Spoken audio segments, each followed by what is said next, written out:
आँख खुलते ही मैंने देखा कि मेरा बायां हाथ एक सोने की जंजीर से बंधा हुआ है और उस जंजीर का दूसरा सिरा मेरी जानी दुश्मन और मेरी छोटी सी पत्नी सियाकी से जुड़ा था। मैंने बिना एक पल गंवाए उस औरत को झटके से खींचा और चिल्लाकर कहा, ये क्या कर रही हो तुम? मेरी बेड पर सोने की हिम्मत कैसे हुई तुम्हारी? सियाकी के चेहरे पर नींद का नामो निशान तक नहीं था। उसे देखकर ऐसा लगा जैसे उसे इस बात से कोई हैरानी ही हुई। बस उसके सुर्ख लाल होठों पर एक हल्की सी मुस्कान आई और वो मुझे शरारती नजरों से देखने लगी। मैंने अपना बायां हाथ ऊपर उठाया और पूछा, ये सब क्या हो रहा है? मुझे जल्दी आज़ाद करो। मैंने उसे वो सोने की जंजीर दिखाई।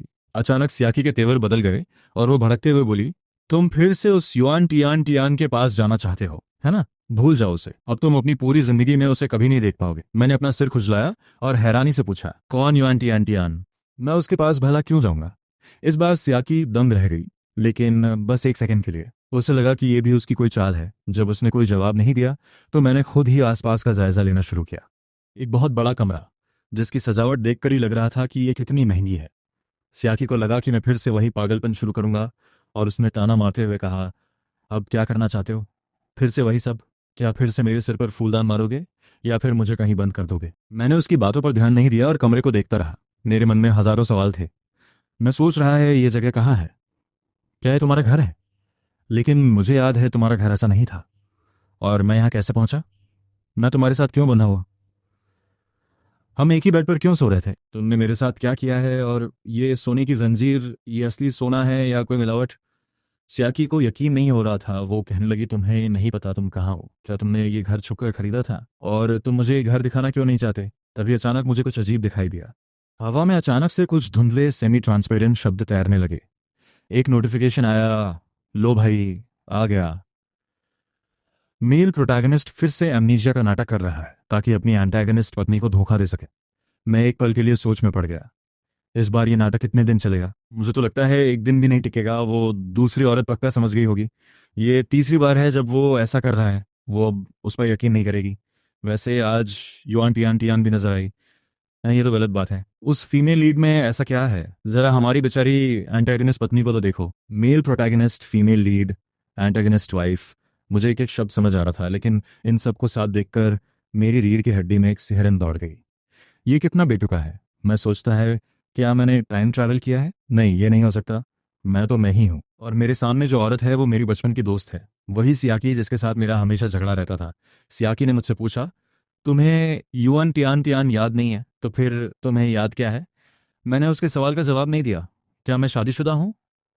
तुम मेरी पत्नी हो? ये कैसे मुमकिन है? सियाकी चिढ़कर बोली, याओ चेन, अगर तुम्हें तलाक चाहिए तो ये नामुमकिन है। मैं तुम्हें युआन तियान तियान के पास कभी नहीं जाने दूंगी, चाहे मुझे मरना ही क्यों ना पड़े। मैंने तबाक से कहा, मैं अभी 20 साल का भी नहीं हूँ। मेरी शादी कैसे हो सकती है? पक्का ये कोई जाली सर्टिफिकेट होगा। ये शादी कानूनी नहीं है। सियाकी ने अपनी आंखें सिकोड़ी और पूछा, तुम्हारी उम्र कितनी है? मैंने जवाब दिया, 19 साल। सियाकी का दिल एक पल के लिए जोर से धड़का, फिर वो शांत हो गई। वो ठंडे लहजे में बोली, याओ चैन, मेरे पास तुम्हारे साथ बेकार की बहस करने का वक्त नहीं है। ये नाटक बंद करो। तुम पहले भी कई बार अमीजा का नाटक कर चुके हो। क्या तुम थकते नहीं? मैं तुम्हारा ये नाटक देख देख कर पक चुकी हूँ। अब युआन टियान टियान को ढूंढना बंद करो। वो तुमसे सच्चा प्यार नहीं करती। मैंने चिल्लाकर कहा, मुझे कोई अमीजा नहीं हुआ है। कल ही तो मैंने स्पोर्ट्स कंपटीशन में 800 मीटर की रेस जीती थी। मैं फर्स्ट आया था और जब मैं तुम्हारे सामने टौहर दिखा रहा था तब मेरा टखना मुड़ गया था। लेकिन अब जो हालात हैं उसे देखकर लग रहा है कि शायद मैं कुछ भूल रहा हूँ। मेरी बातें सुनकर सियाकी के चेहरे के हाव भाव बदलने लगे। वो मुझे टकटकी लगाकर देख रही थी। उसे याद आया कि युआन तियान तियान से मिलने से ठीक पहले ऐसा ही कुछ हुआ था। वो सोचने लगी, अगर ये वाकई अपनी याददाश्त खो चुका है तो इसका ये कहना कि ये युआन तियान तियान को नहीं जानता बिल्कुल सच होगा। उसने मुझसे कहा, तुम्हारी उम्र 19 नहीं 26 साल है और हमारी शादी को 4 साल हो चुके हैं। मैंने चौंक कर पूछा, 4 साल? क्या सच में? मुझे यकीन नहीं होता। मैं तो सिर्फ 19 का हूँ और मैं तुमसे शादी कैसे कर सकता हूँ? तुम तो कहती थी कि अगर दुनिया के सारे मर्द मर भी जाएं तब भी तुम मुझे पसंद नहीं करोगी। सियाकी ने कहा, आज मैं तुम्हारी बात पर यकीन कर रही हूँ, लेकिन अगर मुझे पता चला कि तुम फिर से झूठ बोल रहे हो तो अगली बार तो मैं सिर्फ इस जंजीर से बांधकर नहीं रखूंगी। मैंने कौतूहल से उस जंजीर को देखा और पूछा, सियाकी, ये चेन असली सोने की है या सिर्फ पॉलिश है? उसने जवाब दिया, ये असली है, 18 कैरेट के शुद्ध सोने की। इसकी मजबूती थोड़ी कम है। मैंने मुंह बनाया, यानी ये अभी भी मिलावटी है। कितनी निराशाजनक बात है। सियाकी की आवाज़ थोड़ी नरम हुई और वो बोली, तुम्हें क्या खरीदना है? बस मुझे बताओ, मैं तुम्हें दिला दूंगी। मैंने मजाक में कहा, क्या तुम बदल गई हो? पहले तो तुम मुझे जेब खर्च के लिए पैसे भी बड़ी मुश्किल से देती थी। वैसे भी तुम्हारा सारा पैसा तुम्हारे पति का ही तो है। अब तुम काफी दरियादिल हो गई हो। उसने कहा, अब तुम मेरे पति हो। मैं हैरान था, मैंने तुमसे शादी कैसे कर ली? क्या तुम पागल हो या मैं? तुम मुझसे झूठ तो नहीं बोल रही? सियाकी ने साइड टेबल से मैरिज सर्टिफिकेट उठाया और मुझे दिखाया। वो बिल्कुल असली था, उस पर सरकारी मोहर लगी थी। मैंने तारीख देखी, ग्रेजुएशन वाले साल में हमारी शादी हुई थी। सुबह की धूप खिड़की से अंदर आ रही थी। सियाकी डाइनिंग रूम में बैठी थी और उसकी नजरें बार बार मुझ पर पड़ रही थीं। उसने आवाज दी, हान माओ चेन, नाश्ता तैयार है। टेबल पर खाना देखकर मेरी आंखें चमक उठीं। सियाकी मुझे बिना पलक झपकाए देख रही थी। खाते हुए मैंने किचन की तरफ चिल्लाकर कहा, वान माँ, आपके हाथ का जादू वाकई कमाल का है। वान माँ ने किचन से बाहर झांककर मुस्कुराते हुए कहा, मुझे खुशी है कि आपको ये पसंद आया चंद। अगर अच्छा लगा है तो और खाइए। मैंने एक और फ्राइड डंपलिंग मुंह में ठूसते हुए कहा, मुझे ये बहुत पसंद है। सियाकी ये सब देख रही थी और सोच रही थी, चैन को इतना खुश हुए कितना वक्त बीत गया। लेकिन क्या ये सब सच है? अगर ये फिर से मुझे धोखा दे रहा है तो? देखते ही देखते उसकी आंखों की नरमी गायब हो गई और वहां बर्फ जैसी ठंडक छा गई। वो सोचने लगी, अगर चैन सिर्फ मेरा भरोसा जीतने के लिए ये नाटक कर रहा है ताकि वो फिर से युआन टियान टियान के पास भाग सके, तो मैं उसे एक मौका दूंगी। मैं इंतजार करूंगी, देखूंगी और फिर फैसला करूंगी। यह ख्याल सियाकी के दिल में किसी जहरीले सांप की तरह रेंगने लगा। उसने अपना कॉफी का कप नीचे रखा और सोचा, अगर चैन ने फिर से मुझे धोखा दिया तो बेसमेंट में वो खास लोहे का पिंजरा हमेशा से खाली पड़ा है। मुझे चैन को फिर से वहां बंद करने में कोई एतराज नहीं होगा। अचानक मैंने चुप्पी तोड़ी, सियाकी, मुझे याद नहीं आ रहा है कि तुम्हारा परिवार इतना अमीर कब से हो गया। ये विला सस्ता नहीं होगा। क्या ये तुमने खुद कमाया है? इन सालों में तुमने कितना पैसा कमाया? सियाकी चौंक गई, क्योंकि पुराना चैन कभी उसकी दौलत के बारे में नहीं पूछता था। उसे उसकी कोई फिक्र न थी। वो सिर्फ युआन टियान टियान के बारे में सोचता था, उसी की चापलूसी करता था। सियाकी ने गहरी सांस ली और कहा, यह ज्यादा महंगा नहीं है, बस 300 मिलियन का है। अब मेरी कुल संपत्ति हजारों करोड़ की है। 300 मिलियन की बात सुनकर मेरी आंखें फटी की फटी रह गई, और जब मैंने हजारों करोड़ के बारे में सुना तो मुझे लगा मेरी आंखें बाहर ही निकल आएंगी। मैं सोचता है, बाप रे, ये कितनी अमीर है। मैंने अपने चॉपस्टिक्स नीचे रखे और गंभीरता से उसकी तरफ देखा। तुम कह रही हो कि हम कानूनी तौर पर पति पत्नी हैं, है ना? तो क्या तुम अपनी जायदाद मेरे साथ बांटना चाहोगी? तुम्हारी आधी दौलत मेरी हुई। फिर मैंने मुस्कुराते हुए कहा, वैसे तो मैं ये सब हड़पने के इरादे से कह रहा था, लेकिन अभी ये सही नहीं लगेगा। इससे अच्छा है हम कमरे में चलते हैं। आखिर हमारी शादी हो चुकी है। अगर मैं तुम्हारे सामने कपड़े उतार भी दूं तो मेरा क्या नुकसान है? मेरी मुस्कान एकदम बेबाक थी। सियाकी ने मुझे इतना खुश देखा तो वो सोच में पड़ गई, क्या वाकई इसने अपनी याददाश्त खो दी है? नहीं, पहले जब चैन नाटक करता था तो वो अपनी नफरत नहीं छुपा पाता था। मुझे अभी और नजर रखनी होगी। उसने कहा, चैन, हमारे बीच एक प्रीनप्शियल एग्रीमेंट साइन हुआ है। मैंने पूछा, प्रीनप्शियल एग्रीमेंट वो क्या होता है? उसने जवाब दिया, अगर हमारा तलाक होता है तो तुम्हें एक फूटी कौड़ी भी नहीं मिलेगी। मैं एकदम टूट गया। तुमने मेरे साथ ऐसा किया सियाकी? मुझे यकीन नहीं था कि तुम मुझ पर इतना कम भरोसा करती हो। तुमने मुझे बहुत निराश किया। सियाकी ने कहा, जब हमारी शादी हुई थी तब ये शर्त तुम नहीं रखी थी। मैंने अपना माथा पीट लिया। मैंने? क्यों? क्या मैं पागल हूँ? सियाकी सोचने लगी। तब चैन खुद को बहुत नेक इंसान दिखाना चाहता था। उसे मेरा पैसा नहीं चाहिए था, क्योंकि वो मुझसे शादी ही नहीं करना चाहता था। वो सिर्फ अपना दिल टूटने के दुख में मुझसे शादी करने के लिए मान गया था। उसने जोर देकर वो अग्रीमेंट साइन करवाया था। वो हमेशा कहता था कि हम सिर्फ दिखावे के पति पत्नी हैं। मैंने फिर पूछा, लेकिन ये युआन टियान टियान आखिर है कौन? उसी वक्त मेरी नज़र फिर से उन दानमाकों पर पड़ी। वहां लिखा था, पति चैन, युआन टियान टियान तुम्हारी असली पत्नी है। अबे चुप कर, उनकी शादी गैर कानूनी है। सियाकी और चैन की जोड़ी एकदम परफेक्ट है। मैं उन सबको देख लूंगी जो चाहते हैं कि वो दूसरी औरत जीते। वो बेवफा औरत फीमेल लीड बनने के लायक ही नहीं है। देखना, जब इसे सब याद आएगा तो ये फिर से उसी के पास भागेगा। ए पागलों, हमारी ऑफिशियल जोड़ी को मत तोड़ो। इन दानमाकों को देखकर मुझे समझ आया कि शायद मैं सियाकी और वो युआन टियान टियान किसी नॉवेल के किरदार हैं, जहां मैं एक पागल प्रेमी हूं और वो एक विलन। लेकिन क्या वो औरत वाकई इतनी खूबसूरत है कि मैं उसके लिए खुदकुशी करने को तैयार हो जाऊं? सियाकी ने कुछ देर सोचा और फिर कहा, युआन टियान टियान तुम्हारा पहला प्यार है। तुम उसके लिए मुझे धोखा देते आए हो। तरह तरह के झूठ, तरह तरह के फरेब। मैंने खुद को कोसा, मैं कितना बड़ा बेवकूफ़ हूँ। सियाकी मुझे ऐसे देख रही थी जैसे मैं कोई अजूबा हूँ। चंद, तुम सुबह उठे तो तुम्हें कुछ याद नहीं था और अब तुम खुद को ही गालियां दे रहे हो। मुझे लगता है मुझे फैमिली डॉक्टर को बुलाना चाहिए। मैंने सिर हिलाया, जरूरत नहीं है, मैं ठीक हूँ। सियाकी को मेरा यह बर्ताव बहुत अजीब लग रहा था। वो सोचने लगी, क्या चैन ने चुपके से युआन टियान टियान से बात की है? उसने इससे क्या कहा होगा? क्या ये अमनीशिया भी उसकी किसी बड़ी साजिश का हिस्सा है ताकि मैं अपना बचाव कम कर दूं? लेकिन अब ये बिल्कुल वैसा लग रहा है जैसा ये युआन टियान टियान से मिलने से पहले था। सियाकी की आंखों की चमक फीकी पड़ गई और शक उसके दिल में घर करने लगा। सियाकी ने अपना नाश्ता खत्म किया। उसे ऑफिस के काम से बाहर जाना था। जब वो निकलने लगी, मैं अभी खा रहा था। मैंने उससे पूछा, कहाँ जा रही हो? उसने कहा, काम पर। मैंने सिर हिलाया। ओ, मैं भूल गया था। और मैं कहाँ काम करता हूँ। उसने कड़े लहजे में कहा, तुम बाहर नहीं जा सकते। मैंने सिर उठाकर देखा और कहा, तुम्हें क्यों लगता है कि मैं झूठ बोल रहा हूँ? तुम्हारा मुझ पर भरोसा बहुत कम है। सच में मुझे पिछले 6 साल का कुछ याद नहीं है। मुझे तो ये भी नहीं पता कि वो गोल है या चपटी। जब मुझे कुछ याद ही नहीं तो मैं क्या कर सकता हूँ? सियाकी ने अविश्वास भरी नजरों से मुझे देखा और कहा, जब तक तुम्हें सब याद नहीं आ जाता तुम घर पर ही रहोगे। बाहर निकलने या भागने की सोचना भी मत। घर पे बॉडीगार्ड्स तैनात हैं। मैंने मुस्कुराते हुए उसे ओके का इशारा किया और अपना फोन मांगा। उसने कहा कि वो नया फोन भिजवा देगी। जैसे ही सियाकी बाहर निकली उसने बॉडीगार्ड से कहा, साहब पर कड़ी नजर रखना। उन्हें कहीं भी बाहर मत जाने देना और न ही किसी से मिलने देना, खासकर युआन टियान टियान से। बॉडीगार्ड ने कहा, जी बॉस सी। उसी वक्त सियाकी की असिस्टेंट ने उसे आज के काम के बारे में बताया। आज रात एक बहुत बड़ी बिडिंग होने वाली है जिसमें सी कॉरपोरेशन और युआन कॉरपोरेशन आमने सामने होंगे। असिस्टेंट भी सुबह की बात जानती थी और उसे डर था, जब भी साहब ऐसा कुछ अजीब करते हैं तो वो असल में युआन कॉरपोरेशन की मदद करने के लिए होता है। अगर उन्होंने सी कॉरपोरेशन को इस प्रोजेक्ट से बाहर कर दिया तो युआन कॉरपोरेशन का कोई मुकाबला नहीं कर पाएगा। असिस्टेंट ने हिम्मत जुटाकर पूछा, मैम क्या ऐसा हो सकता है कि साहब सिर्फ नाटक कर रहे हों ताकि आप ढीली पड़ जाएं और वो ऐन मौके पर कंपनी को बड़ा झटका दें? उन्होंने पहले भी कई बार कंपनी के प्रोजेक्ट्स खराब किए हैं, लेकिन आपने हमेशा उन्हें माफ कर दिया। कंपनी के शेयर होल्डर्स बहुत नाराज हैं। उसे सियाकी के लिए बुरा लग रहा था कि उसका पति एक मामूली औरत के लिए अपनी इतनी शानदार पत्नी को धोखा दे रहा है। उसने कहा, मैम अगर वाकई ऐसा कुछ होने वाला है तो हमें पहले से ही कोई दूसरा प्लान तैयार रखना चाहिए। इस बार हमें यह प्रोजेक्ट जीतना ही होगा और उस सियोरिटो की चालों को उन्हें परेशान नहीं करने देना चाहिए। चीफ सी बिल्कुल सही कह रही हैं। घर पहुंचकर जी भर के खाने पीने के बाद मैं बेड पर लेट गया। मानना पड़ेगा ये बेड वाकई में बहुत विशाल है। सिल्क की चादरें एकदम सॉफ्ट और स्मूथ हैं। मैट्रेस भी बहुत आरामदायक, इंटेलिजेंट और एडजस्टेबल है। मुझे तो लगता है कि मुझे हॉल में जाने की भी जरूरत नहीं है। पहले याओ फैमिली और सी फैमिली मिडिल क्लास हुआ करते थे और ऐसे फर्नीचर अफोर्ड कर सकते थे, लेकिन उनके पास इतना बड़ा विला कभी नहीं था। मुझे अब भी समझ नहीं आ रहा कि यह सियाकी अचानक इतनी अमीर कैसे हो गई। आखिर कोई इतना सक्सेसफुल कैसे हो सकता है? मैं देखता हूँ कि स्क्रीन रियल टाइम में स्क्रॉल हो रही है, लेकिन उस पर बस फालतू की बातें और बिना काम की बकवास आ रही है, इसलिए मैं देखना बंद कर देता हूँ। अभी मुझे ब्राउज करते हुए ज़्यादा देर नहीं हुई थी कि नए फ़ोन पर एक नया मैसेज आता है, HN, आज का प्रोजेक्ट बहुत इंपॉर्टेंट है। तुम्हें सियाकी को रोक कर रखने में मेरी मदद करनी होगी। जब मैं सी कॉरपोरेशन को हरा दूंगी तब हम शादी कर लेंगे। मैं पूरी तरह उलझन में था। मैंने हवा में तैरती स्क्रीन की तरफ देखा। फीमेल प्रोटैगनिस्ट में अब भी मेल प्रोटैगनिस्ट को धोखा देने की हिम्मत है। पक्का वह मान जाएगा, वो उसे इतना प्यार जो करता है, पर कुछ कहा नहीं जा सकता। प्रोटैगनिस्ट को अब एमनीजिया है।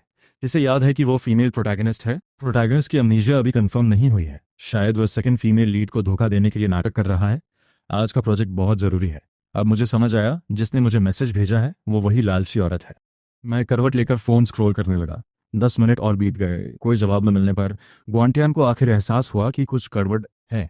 उसने मीठी मीठी बातें करना शुरू कर दिया ताकि मैं वही करूं जो वो चाहती है, और मैं चिढ़ गया। मैंने उसे ब्लॉक कर दिया। जॉयनन को उम्मीद नहीं थी कि मैं उसे ब्लॉक कर दूंगी। वह सोच रही है उसने मुझे ब्लॉक क्यों किया।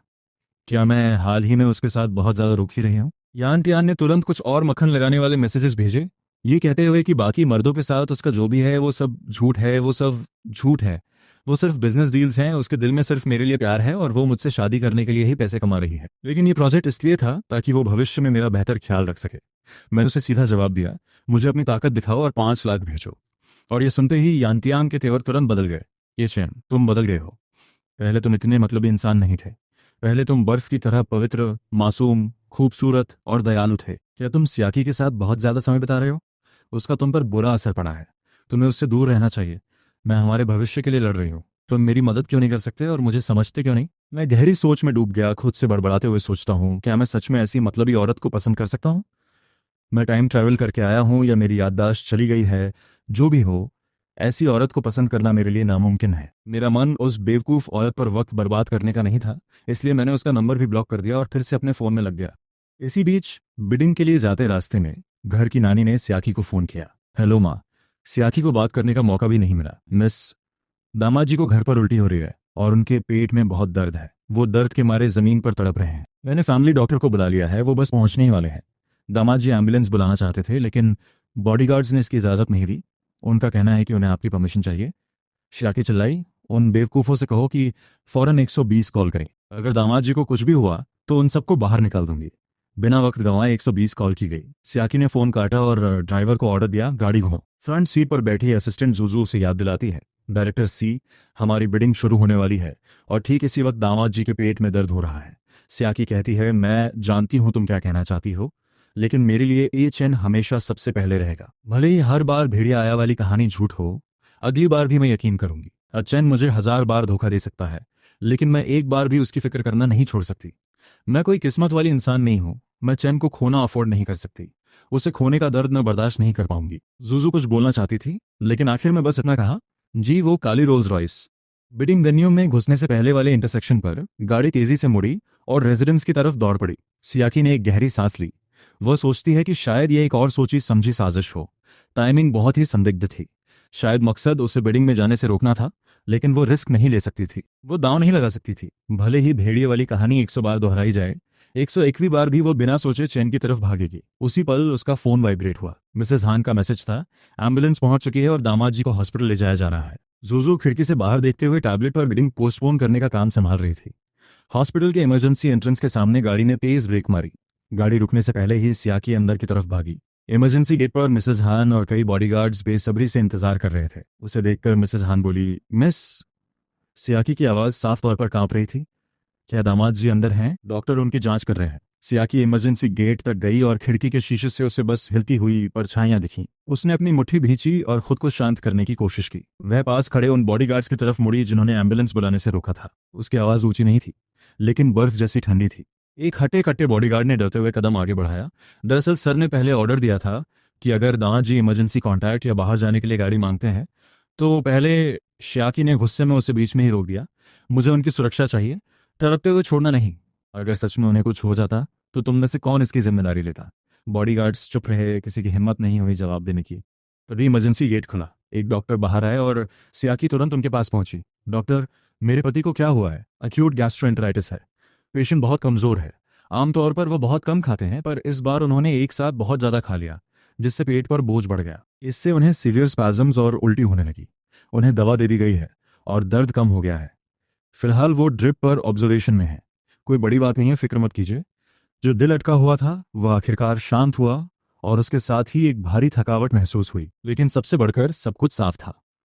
उसने एक लंबी राहत की सांस ली। शुक्रिया डॉक्टर। क्या मैं अंदर जाकर उन्हें देख सकती हूँ? हाँ, पर पेशेंट को आराम की जरूरत है। कृपया शांति बनाए रखें। सियाकी ने सर हिलाया और धीरे से दरवाजा धक्का देकर अंदर चली गई। हॉस्पिटल के बेड पर मैं आंखें बंद किए लेटा था। चेहरा अब भी कुछ पीला था और हाथ पर सुई लगी थी। पारदर्शी दवा की बूंदें धीरे धीरे टपक रही थीं। पैरों की आहट सुनकर मेरी पलकें कांपीं। मैंने आंखें खोली और जब देखा कि वह है तो मेरी आंखों में एक पल के लिए हैरानी जैसे कई जज्बात कौंध गए। फिर कमजोरी का एक पर्दा सा छा गया। मेरी आवाज कुछ भारी थी। तुम्हारी तो कोई इंपॉर्टेंट मीटिंग थी ना? सियाकी की आंखों में एक चमक सी आई और उसने धीमी आवाज में पूछा, तुम्हें कैसे पता? दूसरी तरफ दर्शक चर्चा कर रहे हैं। सेकंड प्रोटैगनिस्ट को शक है कि शायद प्रोटैगनिस्ट ने उसे बिडिंग से बाहर निकालने के लिए जानबूझकर बुलाया है। वह पहले से तैयार थी। अगर वो मौजूद न भी हो तो उसके सबॉर्डिनेट्स बेवकूफ नहीं है। प्रोटैगनिस्ट रो रहा है। सेकंड प्रोटैगनिस्ट एक वफादार कुत्ते की तरह खिंची चली है। मैं सेकंड प्रोटैगनिस्ट को सपोर्ट करता हूं कि वो प्रोटैगनिस्ट के आगे गिड़गिड़ाए। मैं एक प्लीडिंग सीन देखना चाहता हूं। असल में मैं भी सियाकी को सब बताने ही वाला था, क्योंकि मेरी मौजूदा यादों में वही है जिसे मैं जानता हूं। आज मेरे फोन पर एक मैसेज आया था जिसमें मुझे तुम्हें रोक कर रखने के लिए कहा गया था और किसी इंपॉर्टेंट मीटिंग का जिक्र था। सियाकी, तुम्हें मुझ पर भरोसा करना होगा। अब मेरी याददाश्त जा चुकी है। भले ही हमारे बीच अनबन रही हो, पर अब तो मैं उन्हें जानता तक नहीं। अगर जानता भी होता तो मैं तुम्हारा करियर ऐसे बर्बाद नहीं करता। मेरी बातों से सियाकी का दिल पिघल गया। वह सोचती है, काश यह हमेशा ऐसा ही रहे। सियाकी ने मेरा फोन लेने की कोशिश की। पहले मैं बहुत घबरा जाता, लेकिन इस बार मैंने खुद फोन अनलॉक करके उसे दे दिया। और फिर उसने दुआन तियान तियान के भेजे हुए सुलह के मैसेजेस और वो मीठी मीठी बातें देखीं और उसकी निगाहें फिर से गहरी हो गईं। मैसेजेस पढ़ने के बाद उसे यकीन हो गया, जैसा मैंने कहा था, मैंने उसकी बात नहीं मानी थी। और हॉस्पिटल आया महज एक इत्तेफाक था। क्या तुम्हें नहीं दिख रहा कि मेरा 26 साल वाला ये रूप बहुत कमज़ोर है?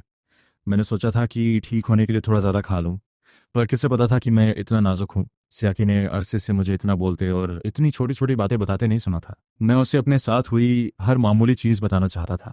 ऐसा लग रहा था जैसे मैं सच में यांतियान को भूल चुका हूँ और मेरी आंखों में फिर से सिर्फ वही है।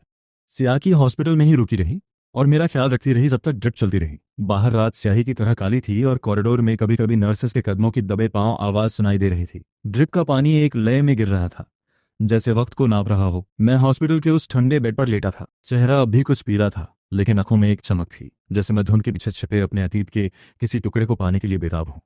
मैंने बहुत कुछ पूछा, उन 6 सालों के बारे में, सब कुछ, वो सब जो मैं सियाकी के बारे में भूल चुका था। शुरुआत में उसने बस छोटे जवाब दिए और बात पलटने की कोशिश भी की। उसके लिए वो 6 साल खामोशियों से भरे थे।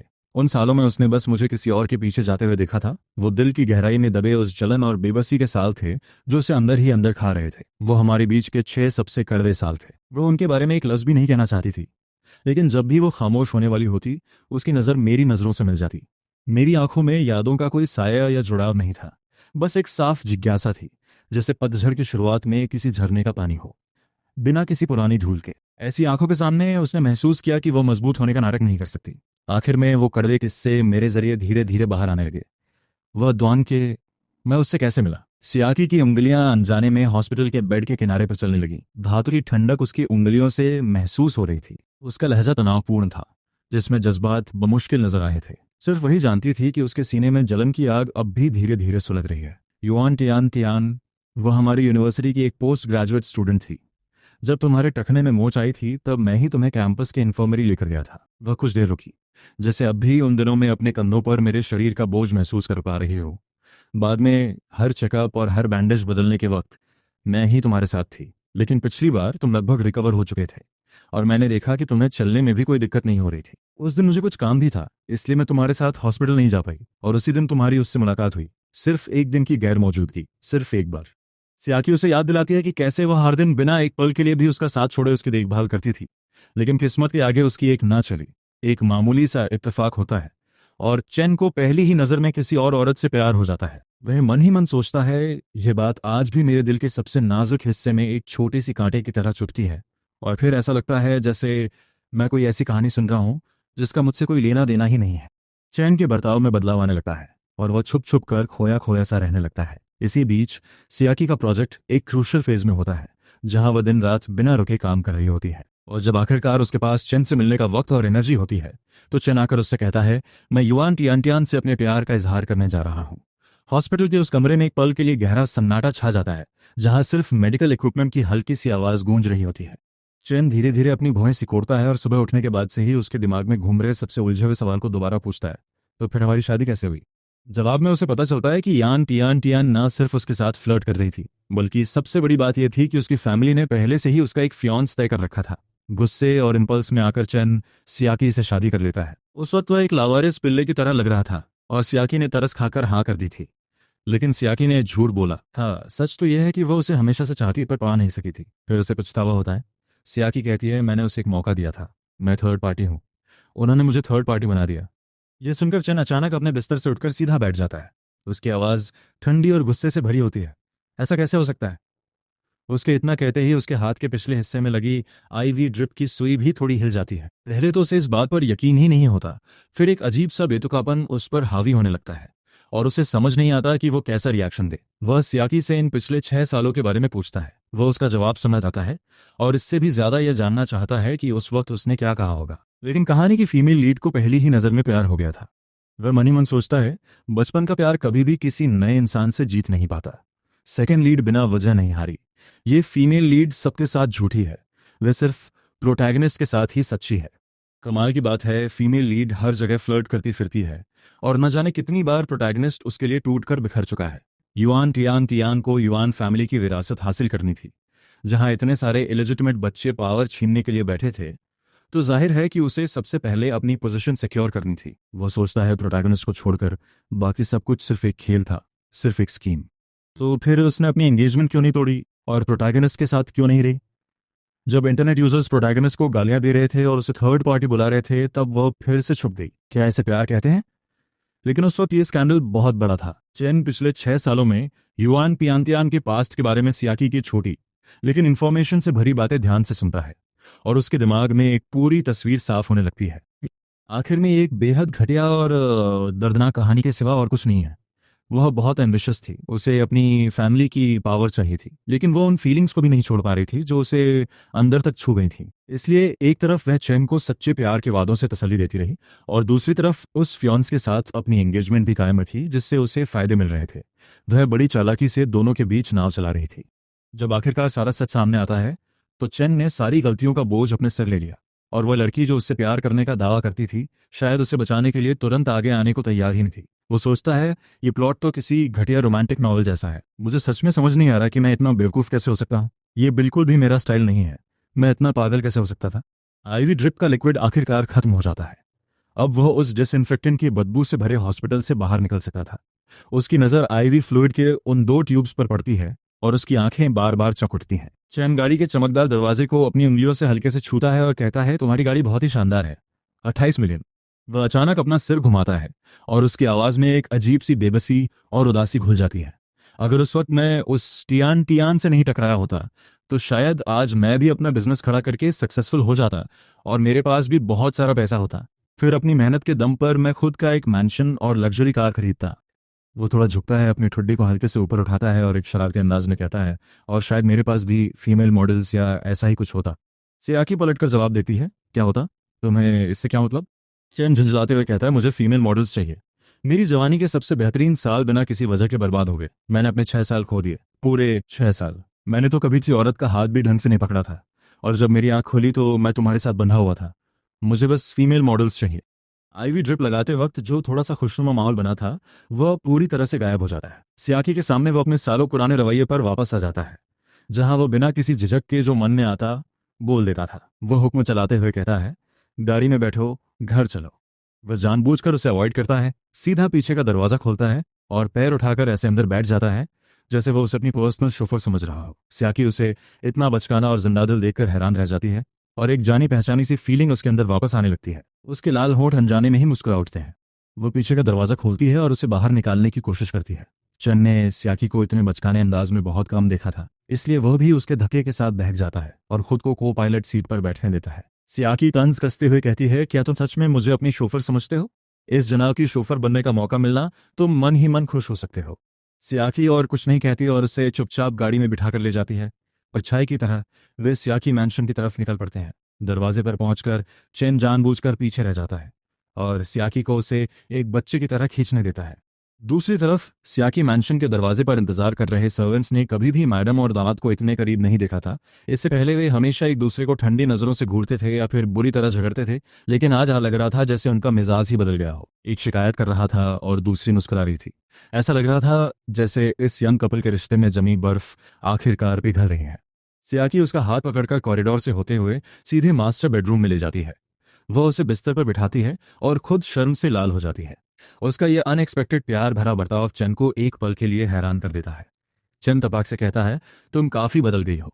सियाकी जवाब देती है, तुम फिर से यही कहोगे कि मैं बूढ़ी हो गई हूँ। मत भूलो कि हम दोनों की उम्र एक ही है और मैं तुमसे बस 1 हफ्ता बड़ी हूँ। चन पलटकर कहता है, तो तुम्हारे कहने का मतलब है कि तुम इनडायरेक्टली खुद को बूढ़ी कह रही हो? सियाकी होठों पर हल्की सी मुस्कान लिए अपनी क्लोजेट की तरफ घूमती है और कहती है, नहीं, तुम जाकर पहले नहा लो, हम साथ सोएंगे। चैन का दिमाग तुरंत भटक जाता है। वो मन ही मन सोचने लगता है कि नहाने के बाद क्या होगा। वो थोड़ा सावधान होते हुए पूछता है, क्या होने वाला है? सियाकी जवाब देती है, हाँ, और मैं तुम्हें जंजीर से बांध दूंगी ताकि तुम आधी रात को भाग ना सको। चैन घबराकर कहता है, यह इलीगल इम्प्रिजनमेंट है, मैं पुलिस को बुलाने वाला हूँ। सियाकी बिना डरे कहती है, ठीक है, बुला लो, हम लीगली हस्बैंड एंड वाइफ हैं। मैं पुलिस से कह दूंगी कि ये तो बस कपल्स का मजाक है। तुम्हें क्या लगता है वो हमारे बीच में पड़ेंगे? चैन हार मानते हुए कहता है, सियाकी, तुम बहुत ही बेशरम औरत हो। जब चैन बाथरूम से बाहर आता है तो उसने सिर्फ पजामास पहने होते हैं। न जाने क्यों सियाकी को थोड़ी अजीब सी झिझक महसूस होती है। वह खड़ी होती है और खुद बाथरूम में चली जाती है। ठीक उसी वक्त बाहर रखे फोन की स्क्रीन चमक उठती है और एक सिस्टम नोटिफिकेशन दिखाई देता है, डायरेक्टर सी, प्रोजेक्ट बिडिंग का रिजल्ट आ गया है, हम जीत गए, युआन बाहर हो गया है। सियाकी नहाने के बाद जल्दी से खुद को सुखाती है। जैसे ही वह बाथरूम का दरवाजा खोलती है पूरा बेडरूम खाली होता है। चैन का कहीं कोई नामो निशान नहीं होता। सियाकी की सांसें अटक जाती हैं, जैसे अचानक वह किसी बर्फ के कुएं में गिर गई हो। वह घबराहट में सोचती है, क्या चैन ने मुझे फिर धोखा दिया? वह एक बार फिर बिना कुछ कहे, बिना कोई सुराग छोड़े मेरी दुनिया से गायब हो गया। एक बहुत ही भयानक एहसास उसका दम घुटने लगता है। वह पागलों की तरह चिल्लाती है, याओ चैन, कोई है? जाओ, सब लोग जाकर दामाद को ढूंढो। इसी वक्त, इसी बीच कॉरिडोर के बिल्कुल आखिर में एक हल्की सी आवाज के साथ गेस्ट रूम का दरवाजा थोड़ा सा खुलता है।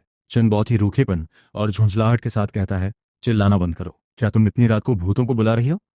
मुझे देखकर भी लोगों को सोने नहीं देती? उसे वहां देखकर सियाकी की जान में जान आती है।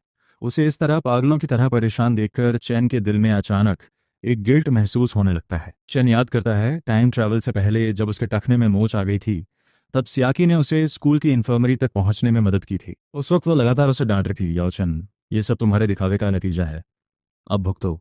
वह बार बार दोहरा रही थी, तुम्हारे टखने में मोच आ गई है और दिखावा करो, ध्यान रखना कहीं दूसरे पैर में भी मोच ना आ जाए। उसकी बात पूरी भी नहीं हुई थी कि चैन ने जानबूझकर अपना पैर हिलाया और वह तुरंत गिर पड़ी।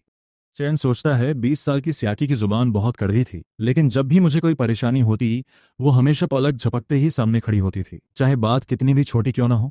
और 26 साल की सियाकी मेरे साथ बहुत ठंडी थी, लेकिन फिर भी वो मेरी परवाह करती थी।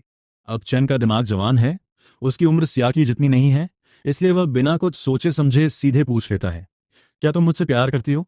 ये कोई सवाल नहीं था और न ही इसमें कोई शक था। उसका लहजा बहुत ही कॉन्फिडेंट था। सियाकी अचानक रुक जाती है और कहती है, तुमसे प्यार?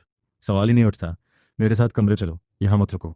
उधर इंटरनेट पर कमेंट्स का सैलाब फिर से आ गया था। चैन जल्दी से उन बहस करते हुए कमेंट्स पर नजर दौड़ाता है, लेकिन उसे कोई भी काम की इन्फॉर्मेशन नहीं मिलती और सियाकी से पूछताछ करने का उसका कोई मूड नहीं होता। सियाकी ठंडी नजरों से उसे घूरती है और कहती है, तुम खुद चलकर वापस आ रहे हो या मैं किसी को बुलाऊं जो तुम्हें उठाकर ले चले?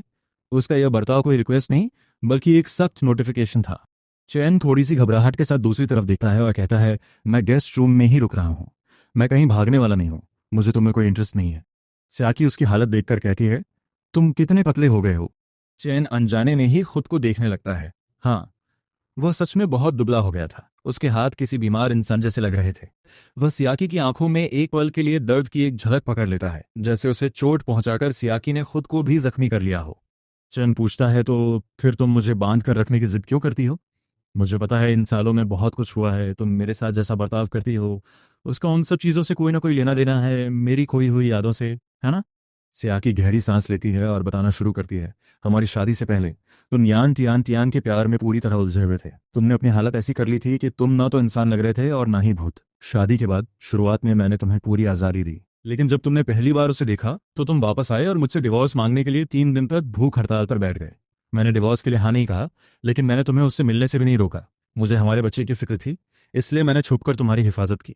सियाकी आगे बताती है, अगली बार जब मैंने तुम्हें देखा तो तुम घर के दरवाजे पर रो रहे थे और मुझसे कह रहे थे कि युआन टियान टियान और उसका फियांस एंगेजमेंट करने वाले हैं। तुमने उसके लिए कई बार खुद को चोट पहुंचाई, मैं तुम्हें बताना भूल गई थी, अब उसका एक फियांसे है। फिर भी उसने तुम्हें अपने जाल में फंसाए रखा। तुम्हारी पावर का इस्तेमाल करके हमसे कई प्रोजेक्ट्स छीन लिए, तुम्हारा और मेरा खून चूस कर खुद को ताकतवर बनाती रही। उसने तुमसे शादी करने का अपना वादा कभी पूरा नहीं किया, यहाँ तक कि अपनी एंगेजमेंट भी नहीं तोड़ी। सियाकी की आवाज में एक दर्द भरा गुस्सा झलकने लगता है। और तुमने उसके लिए अपनी कलाई काट ली, तुमने मरने के लिए नींद की गोलियां खा ली, और यहाँ तक कि जब उसे हल्का सा पॉइजन इन्फेक्शन हुआ और किडनी ट्रांसप्लांट की जरूरत पड़ी तो तुम उसे अपनी किडनी डोनेट करना चाहते थे। शुक्र मनाओ कि मैंने तुम्हें रोक लिया और घर में बंद कर दिया, वरना आज तुम सिर्फ दुबले पतले और कमजोर नहीं होते, तुम एक कंकाल बन चुके होते। उसी दिन के बाद से मैं दिन में तुम्हें नजर में रखने के लिए लोगों को लगाती हूँ और रात में तुम्हें जंजीरों से बांध कर रखती हूँ ताकि तुम मेरे साथ सो सको। भागने की सोचना भी मत। ये मैं हूँ। क्या ये वही बड़ा बेवकूफ़ नहीं है? ये सच में मैं ही हूँ। जैसे जैसे मैं सुनता जा रहा हूँ मेरा चेहरा उतरता जा रहा और मैं गहरे शक में डूबता जा रहा हूँ। क्या इस नॉवेल के ऑथर का नजरिया ही खराब है? मैं इससे बिल्कुल भी इत्तेफाक नहीं रख पा रहा, लेकिन मैं इसमें उलझना भी नहीं चाहता। वैसे भी मैं अब सब कुछ भूल चुका हूँ, बेहतर होगा कि मैं अपना बचाव करूँ। क्या हुआ अगर मैं अब सब भूल गया हूँ? कहीं तुम्हें अचानक सब याद ना आ जाए और तुम फिर से मरने की तमन्ना ना कर लगो। इसलिए तुम्हें मेरे साथ वापस चलना होगा, विरोध करने की जरूरत नहीं है। मुझे तुम्हें कोई इंटरेस्ट नहीं है। मैं उसकी लॉयल्टी देखकर पिघल जाता हूँ कि उसने इतने सालों तक मेरा साथ नहीं छोड़ा। सियाकी भले ही उसकी जबान कड़वी है, लेकिन वो उस परिवार की तरह है जिसने मुझे कभी अकेला नहीं छोड़ा। खैर, मुझे खुद में भी कोई इंटरेस्ट नहीं है। सियाकी मुझे मास्टर बेडरूम में ले जाती है और बड़ी सफाई से हमें एक चेन से साथ में बांध देती है। वो अपनी बात की पक्की है। वो बेड की दूसरी तरफ सो जाती है, पर मुझे नींद नहीं आ रही। ये बेड बहुत आरामदायक है। सियाकी, जो पूरे दिन की थकान और 2 बार लगे झटकों से परेशान है, बस इतना कहती है, जल्दी सो जाओ। अगली सुबह उस शांत कमरे में रगड़ने की एक हल्की सी आवाज गूंजती है। सियाकी बहुत सावधानी से पहले उठती है, लेकिन उस ठंडी मेटल का एहसास मेरी नींद उड़ा देता है। क्या शोर है? मेरी सुबह कोई क्लास नहीं है। क्या तुम मुझे चैन से सोने दोगी? मैं चिढ़कर अपनी आंखें सिकोड़ता हूँ और अपना चेहरा तकिए में घुसा लेता हूँ। तभी एक औरत की आवाज आती है, पहले उठो और ब्रेकफास्ट करो। क्या अभी भी सोना चाहते हो? आंखें बंद किए हुए मेरा सोया हुआ दिमाग काम करने की कोशिश करता है। सुबह सुबह यहाँ कौन सी औरत आ गई? तभी अचानक मेरी यादों के कुछ टुकड़े जुड़ने लगते हैं, जैसे कोई झटका लगा हो। मैं एकदम से उठकर बैठ जाता हूँ। वो कहती है, तुम्हारी मेमोरी अच्छी है, तुम्हें अभी भी याद है कि सुबह कोई क्लास नहीं है। मैं कोई जवाब नहीं देता। बेड पर बैठे बैठे मैं गहरे सोच और हैरानी में डूबा हुआ हूँ।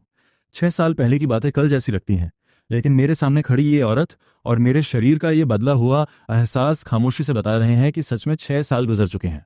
ये नॉर्मल नहीं है, बिल्कुल भी नॉर्मल नहीं है। ये मेमोरी लॉस है। ऐसा कैसे हो सकता है कि सबसे पुरानी बातें याद हैं, लेकिन बीच के 6 साल गायब हैं? मेरे दिमाग में एक अजीब सा साइंस फिक्शन जैसा ख्याल आता है। क्या मैंने टाइम ट्रैवल किया है? वो कहती है, नीचे आओ और ब्रेकफास्ट कर लो। आज कम खाना, कल की तरह हॉस्पिटल मत पहुंच जाना। मैं जवाब देता हूँ और उसे जाते हुए देखता हूँ। दरवाज़ा धीरे से बंद होता है। मैं वापस बेड पर गिर जाता हूँ और अपना सिर कंबल से ढांक लेता हूँ। उस धुंधलके में मैं अभी भी उसी अजीब ख्याल से लड़ रहा हूँ। तभी आवाज़ आती है, सॉरी, मुझे आने में देर हो गई। मैं पूरी तरह सिहर उठता हूँ और झटके से कंबल हटाकर उस खाली कमरे को अपनी तेज़ नज़रों से छानने लगता हूँ। कौन है? कमरे में कौन है? वो आवाज़ कहती है, हेलो। मैं कमरे में नहीं, तुम्हारे दिमाग में हूँ। मुझे लगता है ये कोई वहम है या शायद स्किज़ोफ्रेनिया की शुरुआत। अब मैं शांत नहीं रह सकता। मैं झटके से खड़ा होता हूँ और नंगे पैर कमरे से बाहर भागते हुए अपना सिर पकड़े हुए सीढ़ियों से नीचे दौड़ता हूँ। उम्मीद करता हूँ कि वो आवाज़ दिमाग से निकल जाए। उधर सियाकी, जो डाइनिंग रूम में ब्रेकफास्ट कर रही है, मेरी दहशत भरी चीख सुनकर फौरन अपना कांटा चम्मच छोड़ती है और सीढ़ियों की तरफ दौड़ती है। जैसे ही वो पहला कदम रखती है, मैं दरवाजे के फ्रेम से जा टकराता हूँ। वो पूछती है, क्या हुआ? उसकी नज़रें मेरे पीले पड़े चेहरे को टटोलती हैं, जैसे डूबते को तिनके का सहारा। मैंने उसका हाथ कसकर पकड़ा और बहुत तेज़ी से बोलने लगा। मेरी आवाज़ अभी भी कांप रही थी। मैंने एक अजीब आवाज़ सुनी जो कह रही थी कि वो मेरे दिमाग के अंदर है। सियाकी, सच में मुझे कोई प्रॉब्लम है? क्या ये स्किज़ोफ्रेनिया है? मैंने कांपते हुए पूछा। सियाकी ने बस अपनी भौहें सिकोड़ी और मुझे उलझन में देखते हुए कहा, तुम क्या कह रहे हो? तुम्हारी आवाज़ कहाँ है? मेरी बात अचानक बीच में ही रुक गई। क्या तुम बहरी हो गई हो? मैं अपनी फिक्र कर रहा हूँ और तुम कह रही हो कि मैं आवाज़ ही नहीं निकाल रहा। मेरी ये बात उसके कानों तक साफ पहुंची। सियाकी सन्न रह गई। उसके चेहरे पर ऐसा भाव था जैसे उसे धोखा मिला हो। मैं गुस्से और परेशानी में था। मैंने अभी इतनी सारी बातें कहीं और तुमने एक भी नहीं सुनी। मैंने कहा कि तुम बहरी हो, तुम्हारे कान तो ठीक काम कर रहे हैं ना? डर पर अब गुस्सा हावी हो चुका था। असल में मैंने कोई आवाज़ ही नहीं निकाली थी। मेमोरी लॉस, मतिभ्रम और अब बोलने में भी दिक्कत। उसने अब और देर करना ठीक नहीं समझा। चलो, हम अभी इसी वक्त हॉस्पिटल चलेंगे। तभी वो आवाज़ मेरे दिमाग में फिर से गूंजी। इस बार उसका लहजा बहुत शांत था। होस्ट, डरो मत। मैं कोई पराया नहीं हूँ और ना ही तुम्हें स्किज़ोफ्रेनिया है। मैं सिस्टम 0137 हूँ। सिस्टम 0137। मेरी जद्दोजहद रुक गई और इस अचानक आए शब्द ने मेरे ख्यालों की उथल पुथल को एक नई दिशा दे दी। मैंने अनजाने में दोहराया, सिस्टम 0137। आवाज़ एकदम स्थिर और सपाट थी। हाँ? होस्ट, मुझे माफ़ करना, मुझे तुमसे कल मिलना था, लेकिन मेन हेडक्वार्टर्स में एक ज़रूरी मीटिंग की वजह से मुझे अब आना पड़ा। इसके अलावा तुम दूसरों के सामने मेरे होने का जिक्र नहीं कर सकते। मुझसे जुड़े शब्द अपने आप ब्लॉक हो जाएंगे। हम बाथरूम में सीधे बात कर सकते हैं, वहाँ ये सेफ है और बाहर वालों को तुम पागल भी नहीं लगोगे। मैं समझ गया। ऐसा नहीं है कि सियाकी बहरी है, बल्कि उन शब्दों को ब्लॉक कर दिया गया था। मुझे सब समझ आने लगा। मेरी तनी हुई नसें चमत्कारिक रूप से ढीली हो गईं और मेरे अंदर एक अजीब सी उत्सुकता जाग उठी। जैसे ही मैंने बाथरूम में पहला कदम रखा, सिस्टम 0137 एक पल के लिए खामोश हुआ और फिर एक इमोजी सीधे मेरे दिमाग में चमक उठा। मैं हैरानी से आंखें फाड़कर करीब करीब चिल्ला उठा, यहाँ तो इमोजीज भी हैं। याओ चन, याओ चन। सियाकी की पुकार मुझे हकीकत में वापस ले आई। वो मेरे चेहरे पर बदलते भावों को देख रही थी और उसकी बेचैनी अपने चरम पर थी। वो सोचती है, कल इसकी मेमोरी चली गई, आज ये बोल नहीं पा रहा और इसे अजीब आवाज़ें आ रही हैं और अब ये खालीपन में घूर रहा है। ये सब लक्षण अच्छे नहीं थे। वो पूछती है, क्या तुम ठीक हो? हमें अभी हॉस्पिटल चलना होगा। मैं पूरी तरह होश में आ गया। उसकी आंखों में बेइंतहा फिक्र देखकर मैंने फौरन अपना हाथ हिलाया और खुद को नॉर्मल दिखाने की कोशिश की। कुछ नहीं हुआ, सब ठीक है। बस सोकर उठने के बाद मूड थोड़ा खराब था। मेरा दिमाग अभी भी थोड़ा उलझा हुआ है। चलो ब्रेकफास्ट करते हैं, मुझे भूख लगी है। सियाकी अभी भी शक और यकीन के बीच झूल रही थी। ब्रेकफास्ट के बाद ऑफिस जाने से पहले उसने फैमिली डॉक्टर को बुला लिया। जब डॉक्टर मेरा चेकअप कर रहा था, तभी एक अधेड़ उम्र का आदमी रोते हुए अंदर आया। दामाद जी, प्लीज मिस के सामने मेरी पैरवी कीजिए, मुझे काम से मत निकालिए। अपने 20 साल के दिमाग के साथ मैंने कभी किसी बुजुर्ग को घुटनों के बल गिरते नहीं देखा था। मैं उन्हें उठाने के लिए झपटा, पहले आप उठिए, आराम से बताइए क्या बात है। वो बोला, दामाद जी, मुझे अपने बूढ़े माँ बाप और कॉलेज में पढ़ने वाले 2 बच्चों को पालना है। मैं ये नौकरी नहीं खो सकता। उधर बॉडीगार्ड ने फौरन सियाकी को विला की खबर दी। कल जो नंबर मैंने बदला था, युआन टियान टियान को उसी दिन पता चल गया। घर में पक्का कोई भेड़िया छिपा बैठा है। युआन टियान टियान एक तरफ वो कंपनी की हलचल पर नजर रखे हुए थी और दूसरी तरफ वो याओ चैन को जानबूझकर उकसाकर दूर रखने की कोशिश कर रही थी। उसे सच में लगता है कि सियाकी कोई खिलौना है। उस आदमी की करतूत सुनने के बाद मेरे दिल में जो थोड़ी बहुत हमदर्दी थी वो पूरी तरह खत्म हो गई। तुम्हारे जैसे इंसान को अपने पास रखना जो गद्दारी करे और एक साथ कई नावों पर सवार हो किसी बम को पालने जैसा है, बहुत खतरनाक। आज तुम सियाकी को धोखा दे सकते हो, कल किसी और को भी दोगे। आज तुम जानकारी लीक कर रहे हो, कल शायद किसी की जान भी ले लो। ऐसा ही फैमिली तुम्हारे जैसे इंसान को बर्दाश्त नहीं कर सकती। मैं तुम्हारा हिसाब मार्केट रेट के हिसाब से कर दूंगा। अगर तुमने फिर भी तमाशा किया तो मैं एम्प्लॉय रूल्स के उल्लंघन का केस करूंगा और हर्जाना मांगूंगा। बॉडीगार्ड ने मेरी एक एक बात रियल टाइम में सियाकी तक पहुंचा दी। सियाकी का ठंडा और सख्त चेहरा धीरे धीरे नरम पड़ने लगा। फैमिली डॉक्टर की रिपोर्ट के मुताबिक कोई शारीरिक समस्या नहीं है, बस शरीर में बहुत कमजोरी है। सियाकी ने चैन की सांस ली। पिछले कुछ सालों में आज उसका सबसे खुशनुमा दिन था। वो सोचती है, उम्मीद है कि याओ चैन की याददाश्त की कमी कुछ और समय तक बनी रहे, लेकिन इस बार मैं उसे फिर से भागने नहीं दूंगी। ऐसा लगता है याओ चैन सच में सब भूल गया है। काश उसे कभी कुछ याद ना आए, वो बस हमेशा मेरे पास रहे, अपनी मर्जी से मेरे साथ रहे। वो वापस बेडरूम में आता है, लेट जाता है और उसके दिमाग में सिस्टम के साथ बातचीत शुरू होती है। याओ चैन कहता है, क्या तुम ये कोड बदल सकते हो? अगर कोई इसे देखेगा तो उसे लगेगा कि कोई डिलीवरी आई है। सिस्टम जवाब देता है, ठीक है, आप क्या चाहते हैं कि मैं आपको किस नाम से बुलाऊं? याओ चैन कहता है, मुझे आप मत कहो, मैं अभी खुद को काफी जवान महसूस करता हूँ। क्या तुम अपने बोलने का अंदाजा बदल सकते हो? ये बहुत ज्यादा शांत और ठंडा है। सिस्टम कहता है, ठीक है, सब कुछ एडजस्ट किया जा सकता है। क्या एक दोस्ताना और जोश भरा अंदाजा ठीक रहेगा? याओ चैन कहता है, हाँ ठीक है, बस रोबोट जैसा मत लगना, वरना मेरा बात करने का मन नहीं करेगा। नाम की बात बाद में करेंगे, पहले मुझे अपने फंक्शंस बताओ। सिस्टम कहता है, मैं मैले प्रोटैगनिस्ट डिपार्टमेंट से हूँ। मेरा मेन मिशन प्रोटैगनिस्ट को बचाना है। आसान शब्दों में, मैं यहाँ तुम्हारी मदद के लिए हूँ। याओ चैन पूछता है, मुझे किससे बचाना है? सियाकी ने मुझे यहाँ कैद कर रखा है या फिर युआन टियान टियान मुझे नुकसान पहुंचा रही है? फ्री एज आई एल सी। सिस्टम कहता है, होस्ट, मुझे तुम्हें कुछ बताना होगा। पहले खुद को मानसिक रूप से तैयार कर लो। हम जिस दुनिया में हैं वो असल में एक नॉवल है। याओ चैन कहता है, ये तो मुझे पता है। सिस्टम हैरान होकर पूछता है, तुम्हें कैसे पता? ये तो मुमकिन ही नहीं है, मैं अभी अभी आया हूं और मैंने कुछ बताया भी। क्या किसी और कैरेक्टर ने तुम्हें बताया और तुमने यकीन कर लिया? ये बात हजम नहीं हो रही।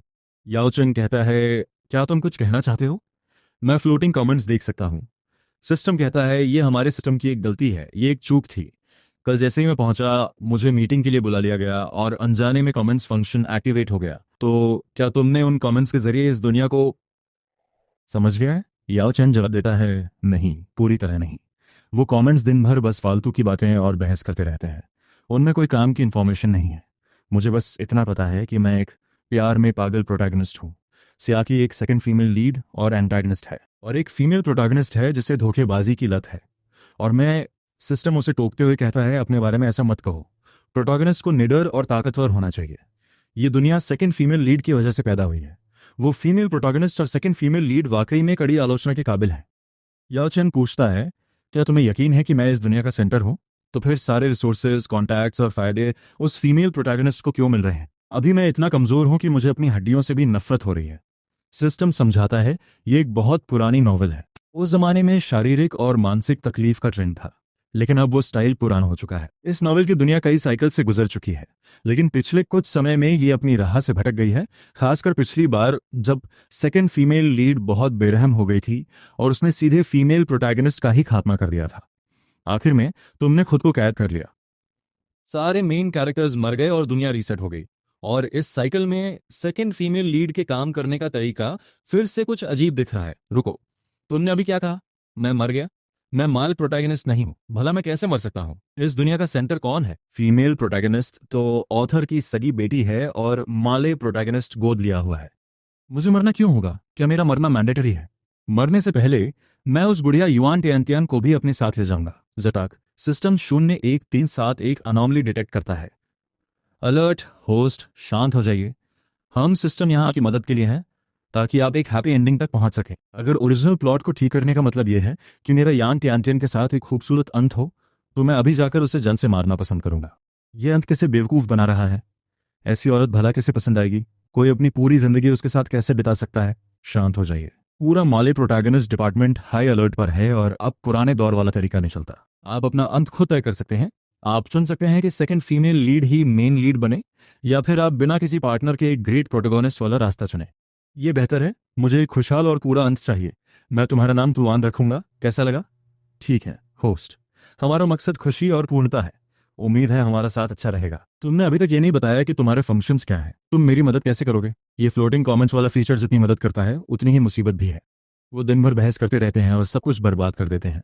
हुआन युआन माफी मांगता है। आई एम सॉरी होस्ट, मैं इसे अभी डीएक्टिवेट कर देता हूँ। अगर भविष्य में आप इन्हें देखना चाहें तो अपनी कॉन्शियसनेस में दोबारा एक्टिवेट कर सकते हैं। अपनी खुशी पाने के लिए आपको मेन लाइन को पूरा करना होगा।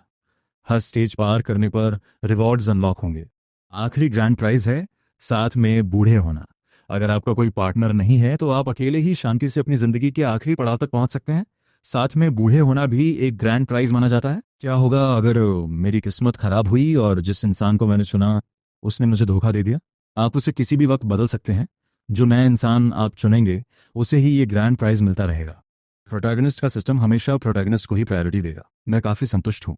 मेरा एक और सवाल है। 2 दिन पहले मैं यूनिवर्सिटी में था और अब मेरी शादी को 4 साल हो चुके हैं। ऐसा क्यों? ठीक है, मुझे कोई बहाना बनाने दीजिए।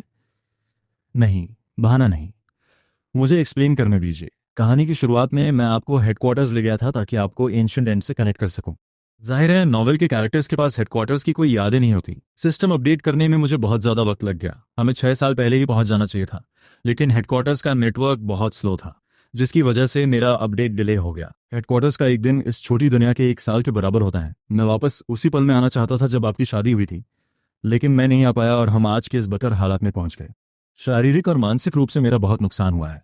मैं एक यूनिवर्सिटी स्टूडेंट हूँ, तुम भी, लेकिन तुम बहुत अनभरोसेमंद हो। तुमने अपने अपडेट से क्या हासिल किया? मैं इसी साल का हूँ, यूनिवर्सिटी से अभी अभी ग्रेजुएट हुआ एक नया सिस्टम। आप मेरे पहले होस्ट हैं। क्या क्या तुम भरोसे के लायक हो? वैसे भी मैं खुद भी बहुत ज्यादा भरोसेमंद नहीं हूँ। मुझे तुम्हारी काबिलियत पर शक होने लगा है। मुझे खुद पर भरोसा है। मुझे यकीन है कि आप खुश रहेंगे। मैंने पूछा, इस दुनिया ने बिना किसी वजह के 6 साल खो दिए हैं। क्या मैं उन 6 सालों के दौरान यहाँ था या नहीं? लेकिन इस दुनिया में मैं हूँ और ये नोवेल के प्लॉट को फॉलो कर रही है। वो 6 साल वर्ल्ड प्रोग्राम के एग्जीक्यूशन में बीते थे, जिसे आमतौर पर ऑटोमेटिक कंट्रोल कहा जाता है। क्योंकि अगर सब कुछ ऑटोमेटिकली कंट्रोल हो सकता है तो उन्हें मेरी जरूरत ही क्या है? थियरी के हिसाब से इस नॉवल का प्लॉट ऐसा है कि मैं भी इसी रास्ते पर चलता, ऑटोमेटिक कंट्रोल भी इसी प्रोग्राम को फॉलो करता, तो फिर मुझमें और उसमें क्या फर्क है? साथ ही ये मेरी अपनी पर्सनालिटी से बहुत अलग है। ये वैसा बिल्कुल नहीं लगता जैसा मैं करता। फर्क यह है कि ऑटोमेटिक कंट्रोल वाला शरीर चोट तो खाता है, लेकिन उसे दर्द महसूस नहीं होता। उसकी कोई भावनाएं या सोच नहीं होती, लेकिन आपकी है। जब मेरे पास अपनी सोच है तो मैं इतनी बेवकूफ़ी भरी चीज़ कैसे कर सकता हूँ? वो मैं नहीं हूँ, यकीनन वो मैं नहीं हूँ। बाकी सब स्क्रिप्ट फॉलो करते हैं और फिर खत्म हो जाते हैं। आप अलग हैं। न तो शुरुआत और ना ही अंत प्लॉट के काबू में है। आप जैसे चाहें वैसे जी सकते हैं। सिर्फ बीच का हिस्सा ही प्लॉट है। जिस इंसान को मैनिपुलेट किया गया वो मैं बिल्कुल नहीं था। वो सिर्फ एक कठपुतली थी जो दूसरों की लिखी स्क्रिप्ट पर जी रही थी। वो नहीं कर रही थी जो मैं चाहता था। प्लॉट वाला मैं और असली मैं 2 बिल्कुल अलग इंसान हैं। उसकी सोच, उसके काम करने का तरीका न तो मैं समझ सकता हूँ और न ही वैसा दोबारा कर सकता हूँ। वो मुझसे बार बार बेवकूफ़ियाँ करवा रहा है। एक बार ठीक है, लेकिन हर बार कोई इतना बेवकूफ़ नहीं हो सकता। यह नॉर्मल है कि आप ऐसा सोचें कि स्क्रिप्ट वाला वो इंसान आप नहीं है। जो प्लॉट की जंजीरों में बंधा है वो असली आप नहीं है। सिर्फ अपने दिल की सुनकर जीना ही असली आप है। खैर, मैं कभी नहीं मानूंगा कि वो 6 साल मेरे थे। बहुत मजाक की बात है। मैं ऐसा कुछ कभी नहीं कर सकता था। वैसे तुम्हारी एबिलिटी क्या है? मेरी एबिलिटी है वक्त को 3 बार पीछे ले जाना। अभी 6 साल पीछे चलो। हम मिशन की शुरुआत 6 साल पहले से करेंगे। टाइम रिवाइंड सिर्फ थोड़े समय के लिए ही हो सकता है। ठीक है, इस एबिलिटी को अभी के लिए बचा कर रखते हैं। मेन मिशन के स्टेज रिवॉर्ड्स क्या हैं? तुम कहते हो कि ये मेन कैरेक्टर है, मतलब मेन मिशन के अलावा साइड मिशंस भी होंगे, है ना? रिवॉर्ड एक सरप्राइज बॉक्स है जिसमें से कुछ भी निकल सकता है। मुझे भी नहीं पता। साइड मिशंस उन कैरेक्टर्स के हिसाब से रैंडमली मिलते हैं जिनसे आप मिलते हैं। आप उन्हें पूरा करना चाहें या नहीं, ये आपकी मर्जी है। ये काफी इंटरेस्टिंग लगा है। एसआई ग्रुप उस प्रोजेक्ट को जीतने में कामयाब रहा। उन्हें एक सुरक्षित और मुनाफे वाला प्रोजेक्ट मिल गया, जिसका मतलब है कि मुश्किल दौर से गुजर रही कई कंपनियों के बीच एसआई ग्रुप अब सबसे आगे निकल जाएगा। जिस रात युआन तियान को रिजल्ट पता चला, उसने खुद को युआन बिल्डिंग में बंद कर लिया। आखिरी मंजिल पर प्रेसिडेंट के ऑफिस में पूरे फ्लोर पर वो अकेला था। बिडिंग के रिजल्ट वाला नोटिफिकेशन मेल अभी भी कंप्यूटर की स्क्रीन पर ठंडी नजरों से उसे देख रहा था। उसका एक एक शब्द सुई की तरह उसकी आंखों में चुभ रहा था। वो धीरे से खड़ा हुआ, फ्लोर टू सीलिंग वाली खिड़की की तरफ बढ़ा और एक एक चमकते हुए नज़ारों को देखने लगा। ये बिजनेस का वो इलाका था जिसे वो जल्द ही अपने कब्जे में समझ रहा था, लेकिन इस वक्त वो उसकी नाकामी का मजाक उड़ाता हुआ लग रहा था। उसने पागलों की तरह चीजें तोड़नी शुरू कर दी। अपना गुस्सा निकालने के बाद सूट पहने हुए वो मलबे के बीच खड़ा हो गया। बाल बिखरे हुए थे, माथे पर पसीने की बूंदें जमी थीं, और तभी उसके फोन की स्क्रीन जल उठी। स्क्रीन पर उसके मंगेतर ईबाई की कॉल आ रही थी। उसने जवाब नहीं दिया, बस चमकते हुए नाम को घूरता रहा। उसकी निगाहें जम चुकी थीं। 3 महीने पहले सरकारी टेंडर जीतने और परिवार और डू यान त्यान के 51% शेयर्स हासिल करने के लिए उसने ईबाई के साथ एक अग्रीमेंट साइन किया था। अगर प्रोजेक्ट सफल होता तो परिवार 15% शेयर्स बांट देता। अगर वो फेल हुआ तो उसे 3 साल में 20% सालाना ब्याज के साथ उसे वापस खरीदना होगा, अपने खुद के 8% ओरिजिनल शेयर्स को गारंटी के तौर पर रखकर। साथ ही उसने अपने पिता जॉन फेंटाई से एक बड़ा वादा भी किया था। हालांकि युआन फेंटाई काम से रिटायर हो चुके थे, लेकिन असली ताकत उन्हीं के पास थी और वो सिर्फ काबिलियत देखते थे, रिश्तों को नहीं। वैसे भी उनके बहुत सारे बच्चे थे, यहाँ तक कि नाजायज भी। इस बार युआन टियान की हार ने उसकी पोजीशन को पूरी तरह हिलाकर रख दिया। उस सुबह हुआन टियान ने खुद को संभालने की कोशिश की और दोबारा रफ्तार पकड़ने की ठानी। उसने कई छोटी और मंझोली टेक कंपनियों से कांटेक्ट किया जिनके साथ उसने पहले काम किया था, और कुछ नए प्रोजेक्ट्स को बढ़ावा देना शुरू किया, इस उम्मीद में कि शॉर्ट टर्म रिजल्ट से वो अपने पिता का भरोसा फिर से जीत पाएगा। दोपहर में यीबाई के पिता जेंप की कॉल उम्मीद के मुताबिक आ गई। दबाव और धमकियों के बाद युआन टियान के चेहरे की मुस्कान पल भर में गायब हो गई। उसकी नजरों में खौफनाक ठंडक थी। कुछ सेकंड्स बाद फोन को जोर से ऑफिस की टेबल पर पटक दिया गया। बूढ़ा लोमड़ी, इस वक्त हर कोई मुझे कुचल देना चाहता है। सरकारी प्रोजेक्ट जीतने की वजह से एसआई ग्रुप और भी ज्यादा बिजी हो गई थी, लेकिन सियाकी कितनी भी व्यस्त क्यों ना हो, वो हर घंटे बॉडीगार्ड द्वारा भेजे गए मेरे घर के अपडेट्स को तुरंत चेक करती थी। मुझे कमरे से बाहर निकले हुए 3 घंटे हो चुके थे। सियाकी हमेशा मेरा बहुत ध्यान रखती थी। वो बेचैन हो गई, उसे लगा कि कुछ गड़बड़ है। जब बच्चा चुप होता है तो यकीनन वो कोई शरारत की योजना बना रहा होता है। उसने बॉडीगार्ड को दरवाज़ा खटखटाने का ऑर्डर दिया। हवेली में जाओ और देखो कि छोटा मालिक क्या कर रहा है। छोटे मालिक, क्या आप अंदर हैं? मैं खेल रहा हूँ। क्या बात है? छोटा मालिक खेल रहा है, सब ठीक है। ये सुनकर कि मैं ठीक हूँ, सियाकी को सुकून मिला। आने वाले दिनों में वो दिन भर कंपनी में काम करती और मैं घर पर गेम खेलता रहता। इस दौरान अगर मैं बाहर जाना चाहता तो सियाकी हमेशा मना कर देती। रात में हम दोनों एक जंजीर से बंधे होते थे, बड़े से बिस्तर के 2 कोनों पर लेटे हुए, एक दूसरे से 1 मीटर दूर। बस एक ही दिक्कत थी, जल्दी वजन बढ़ाने के चक्कर में मैं दिन में कई बार खाता था और सोने से पहले भी। रात में जब मैं बाथरूम जाता तो सियाकी की नींद खुल जाती। आधी रात को जागने की वजह से उसकी नींद और खराब हो गई। धीरे धीरे ऐसा ही कंपनी में यह अफवाह फैलने लगी कि मैं उनकी प्रेसिडेंट को पागल कर रहा हूँ। यान टियान अपने पिता का भरोसा फिर से पाना चाहता था, इसलिए उसने छोटी कंपनियों के साथ काम करना शुरू कर दिया। टेंडर के दौरान मेरा अपमान करना और मुझे बदनाम करना उसे शुरू में बहुत परेशान कर रहा था, लेकिन उसने सोचा कि आखिर में मैंने उसकी बात मान ली थी और सियाकी को रोक लिया था। उसे खेल में शामिल होने से रोक दिया। उसे लगा कि मैं अभी भी उसके दिल में हूं और मैं बस थोड़े खराब मूड में था। अफसोस कि उसके साथी किसी काम के नहीं थे। भले ही सियाकी वहां नहीं गई, फिर भी प्रोजेक्ट हाथ से निकल गया। बाद में उसे पता चला कि मैं उसकी मदद करने के चक्कर में हॉस्पिटल पहुंच गया था, तो उसने वक्त निकालकर मुझे अपनी चिंता जताते हुए एक मैसेज भेजा। मैंने कोई जवाब नहीं दिया। उसे लगा कि मुझे कैद कर लिया गया है और इसीलिए मेरा कॉन्टैक्ट टूट गया है। इसलिए उसने मेरे पुराने फ़ोन नंबर पर कई मैसेजेस भेजे ताकि बाद में उन्हें सबूत के तौर पर इस्तेमाल कर सके। मुझे इस दुनिया में आए हुए अब आधा महीना बीत चुका था। इन दिनों की कैद ने मेरी शुरुआती उत्सुकता को खत्म कर दिया था। हर रोज जब मैं आंखें खोलता तो मुझे वही आलीशान और ठंडा बेडरूम दिखता। मैं दूसरों की जिंदगी के शॉर्ट वीडियोस देखता रहता, उंगलियों को तब तक स्लाइड करता जब तक जोड़ों में दर्द न होने लगे। मैं बिस्तर पर लेट गया, फोन को एक तरफ फेंका और सिस्टम को आवाज दी। सिस्टम, क्या मेन और साइड मिशंस एक्टिवेट किए जा सकते हैं? मुझे यहाँ एक इंसान तक नहीं दिखता। दिन भर कैद होकर गेम खेलते खेलते मैं अब बोर हो रहा हूँ। होस्ट, क्यों ना हम चुपके से भाग निकले? अगर मैं बाहर निकला तो ये बिल्कुल ओरिजिनल प्लॉट जैसा ही होगा। ओरिजिनल प्लॉट में सियाकी मुझे कैद करती है, मैं भागने की कोशिश करता हूँ, फिर युआन टियान मुझे जख्मी कर देता है और सियाकी मुझे दोबारा पकड़ लेती है। मैं इतना कमज़ोर हूँ कि रास्ते में ही दम तोड़ सकता हूँ। तुम सही कह रहे हो, तो पहले अपनी सेहत ठीक करो। सेहत ही सब कुछ है। मिशन चाहे कोई भी हो, आपको एक अच्छी फिजिकल कंडीशन की ज़रूरत है। सेहत ठीक करने की बात आई है तो होस्ट, अगर आप दोबारा एक नॉर्मल वेट हासिल कर लेते हैं तो आप हैप्पीनेस गोल के पहले स्टेज को पूरा कर लेंगे। क्या कहा? सेहत ठीक करना भी एक गोल है? हाँ, एक हैप्पी एंडिंग के लिए पहले शारीरिक और मानसिक रूप से स्वस्थ होना जरूरी है।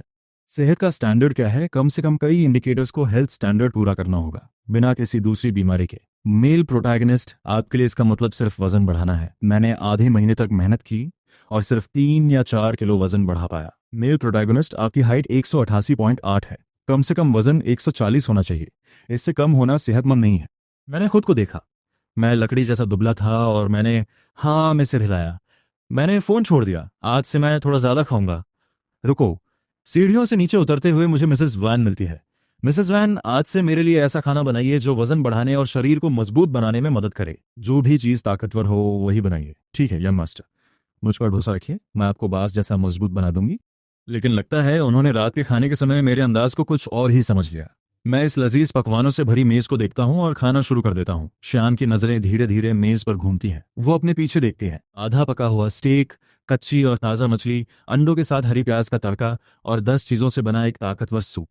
उसके साथ ही गोजी बेरीज वाली चाय। ये मेल बहुत ही अजीब और हैरान कर देने वाला है। दोपहर में सियोरिता गियर ने खास हिदायत दी थी, आज से शरीर में फुर्ती और खून बढ़ाने वाला खाना तैयार किया जाना चाहिए। जुए बहुत ही चौकन्ना है। सिया के होठों पर एक खिंचाव आता है और वो मेरी तरफ देखती है। मैं बस खाने में पूरी तरह डूबा हुआ हूँ। एक हाथ में ओएस्टर की शेल है और दूसरे हाथ से मैं बीफ के टुकड़ों को मजे से अपने मुंह में भर रहा हूँ। इसी बीच सियला क्या अपनी आंखें बंद करती है और वान को वहां से जाने का इशारा करती है। अब डाइनिंग रूम में बस बर्तनों की हल्की आहट गूंज रही है। हैंग अपना हाथ आगे बढ़ाता है। सूप वाकई बहुत लाजवाब बना है। मैं बिना किसी संकोच के एक जोरदार डकार लेता हूँ। सियला कियान मुझे देख रही है, लेकिन उसकी आंखों में खाने के प्रति एक कद्र है, कोई और छुपा हुआ मतलब नहीं। उसे अचानक महसूस होता है कि उसकी पिछली बातें शायद थोड़ी ज्यादा ही कड़वी थी। वो बड़े ही सहज अंदाज में चॉपस्टिक्स उठाती है और खाना शुरू करती है। खाने की रफ्तार बहुत तेज है। मैं कहता हूँ, इतना सारा खाना है, अगर तुम नहीं खाओगे तो मैं सब खत्म कर दूंगा। ये कहते ही मैं अपने लिए एक बाउल भर सूप निकालता हूँ।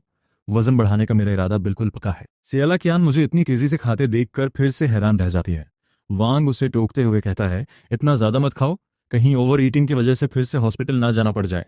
मैं मन ही मन सोचता हूँ, ऐसा कुछ नहीं होगा।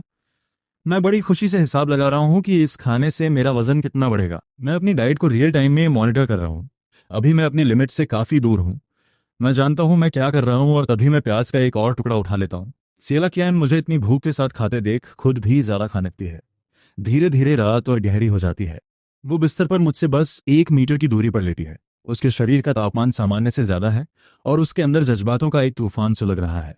आजकल अचन चैन का अंदाज बिल्कुल वैसा ही है जैसा सालों पहले हुआ करता था। ये कोई दिखावा नहीं लगता। इतनी बेफिक्री और सादगी का नाटक कोई इतने लंबे समय तक नहीं कर सकता। सियाकी सोचना चाहते हुए भी 20 साल पुरानी यादों में चली जाती है। वो यादें, वो पुरानी मोहब्बत जो याददाश्त खोने के बाद कहीं दब गई थी, अब फिर से जिंदा हो रही है। उसका बेचैन दिल एक बार फिर पुरानी आग में जलने लगा है।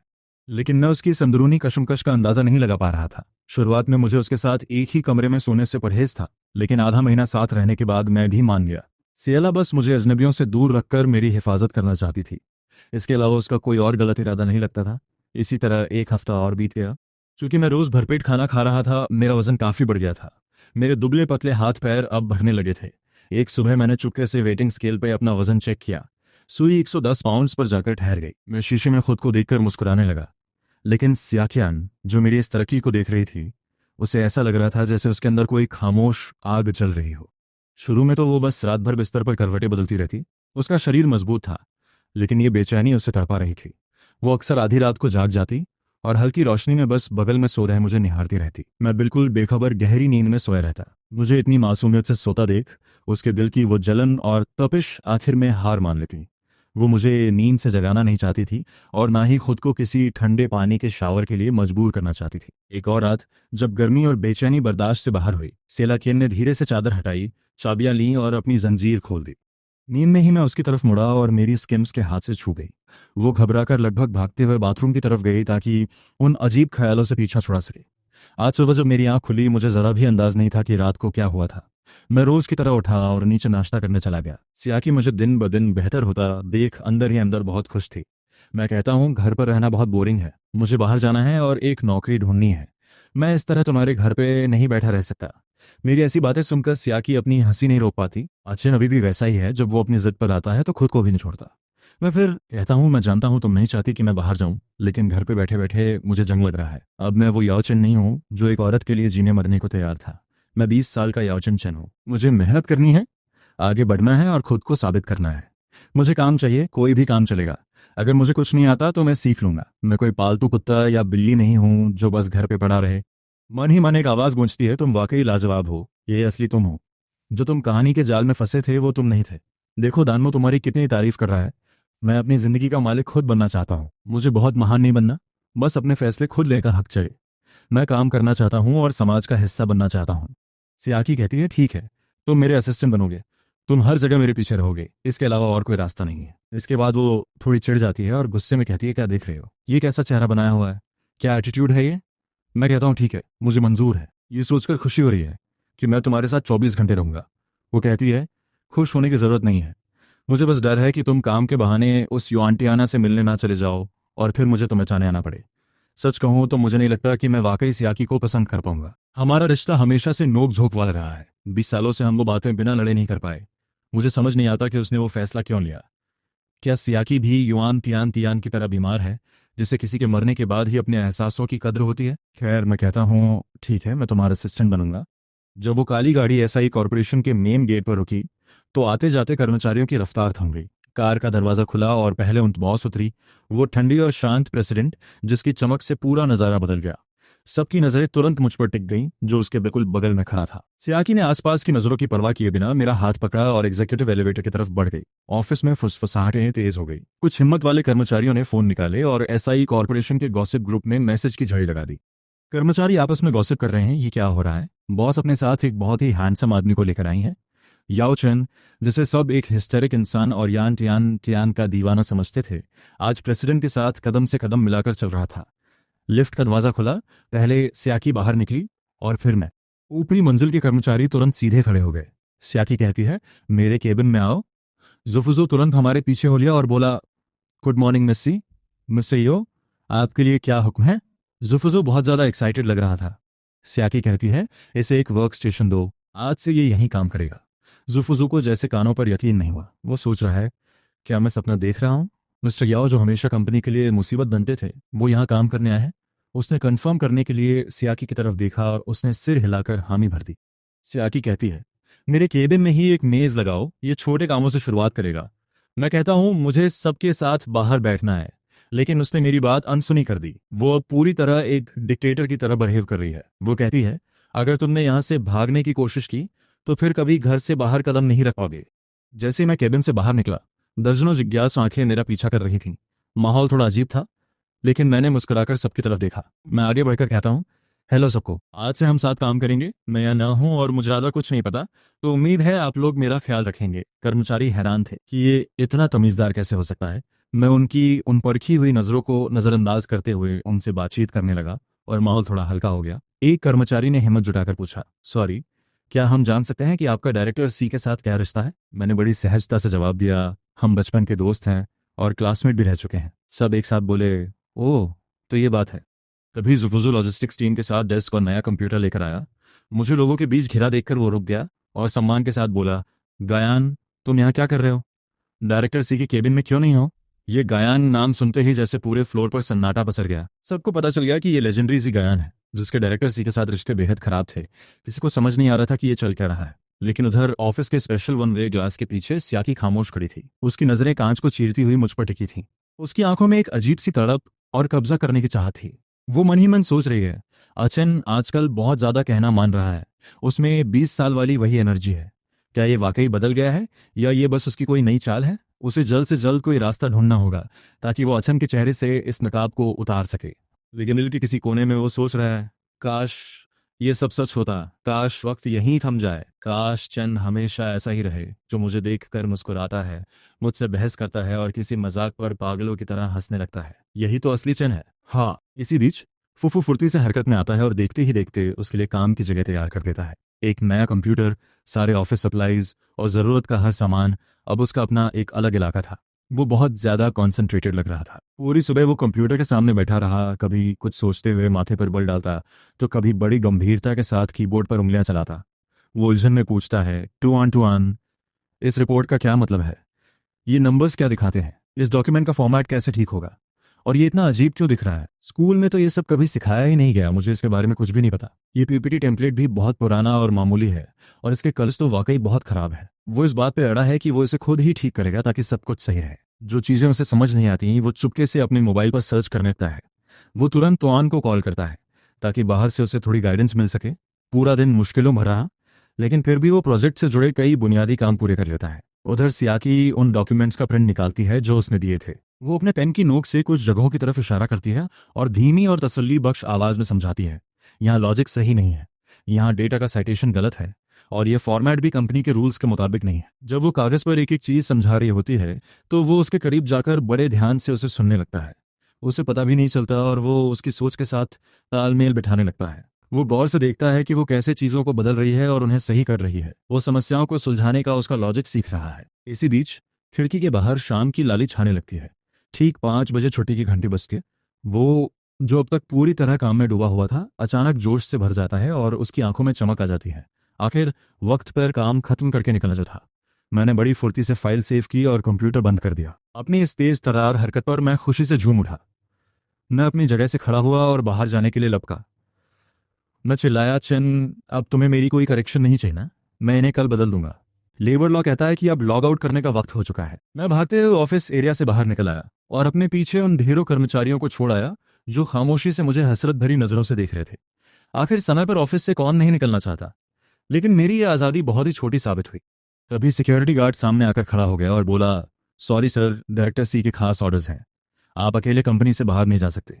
उधर से आकी की आवाज़ आई, चेन, अगर तुम्हें ऑफिस से निकलना है तो पहले वापस जाओ और जाने से पहले इस फाइल को पूरा मॉडिफाई करो। अभी लॉग आउट का वक्त ज़रूर हो गया है, लेकिन ओवरटाइम का ट्रिपल पेमेंट मिलता है। एक एम्प्लॉय होने के नाते तुम बॉस से पहले घर जा रहे हो। अगर कोई और कंपनी होती तो तुम्हें अब तक नौकरी से निकाल दिया गया होता।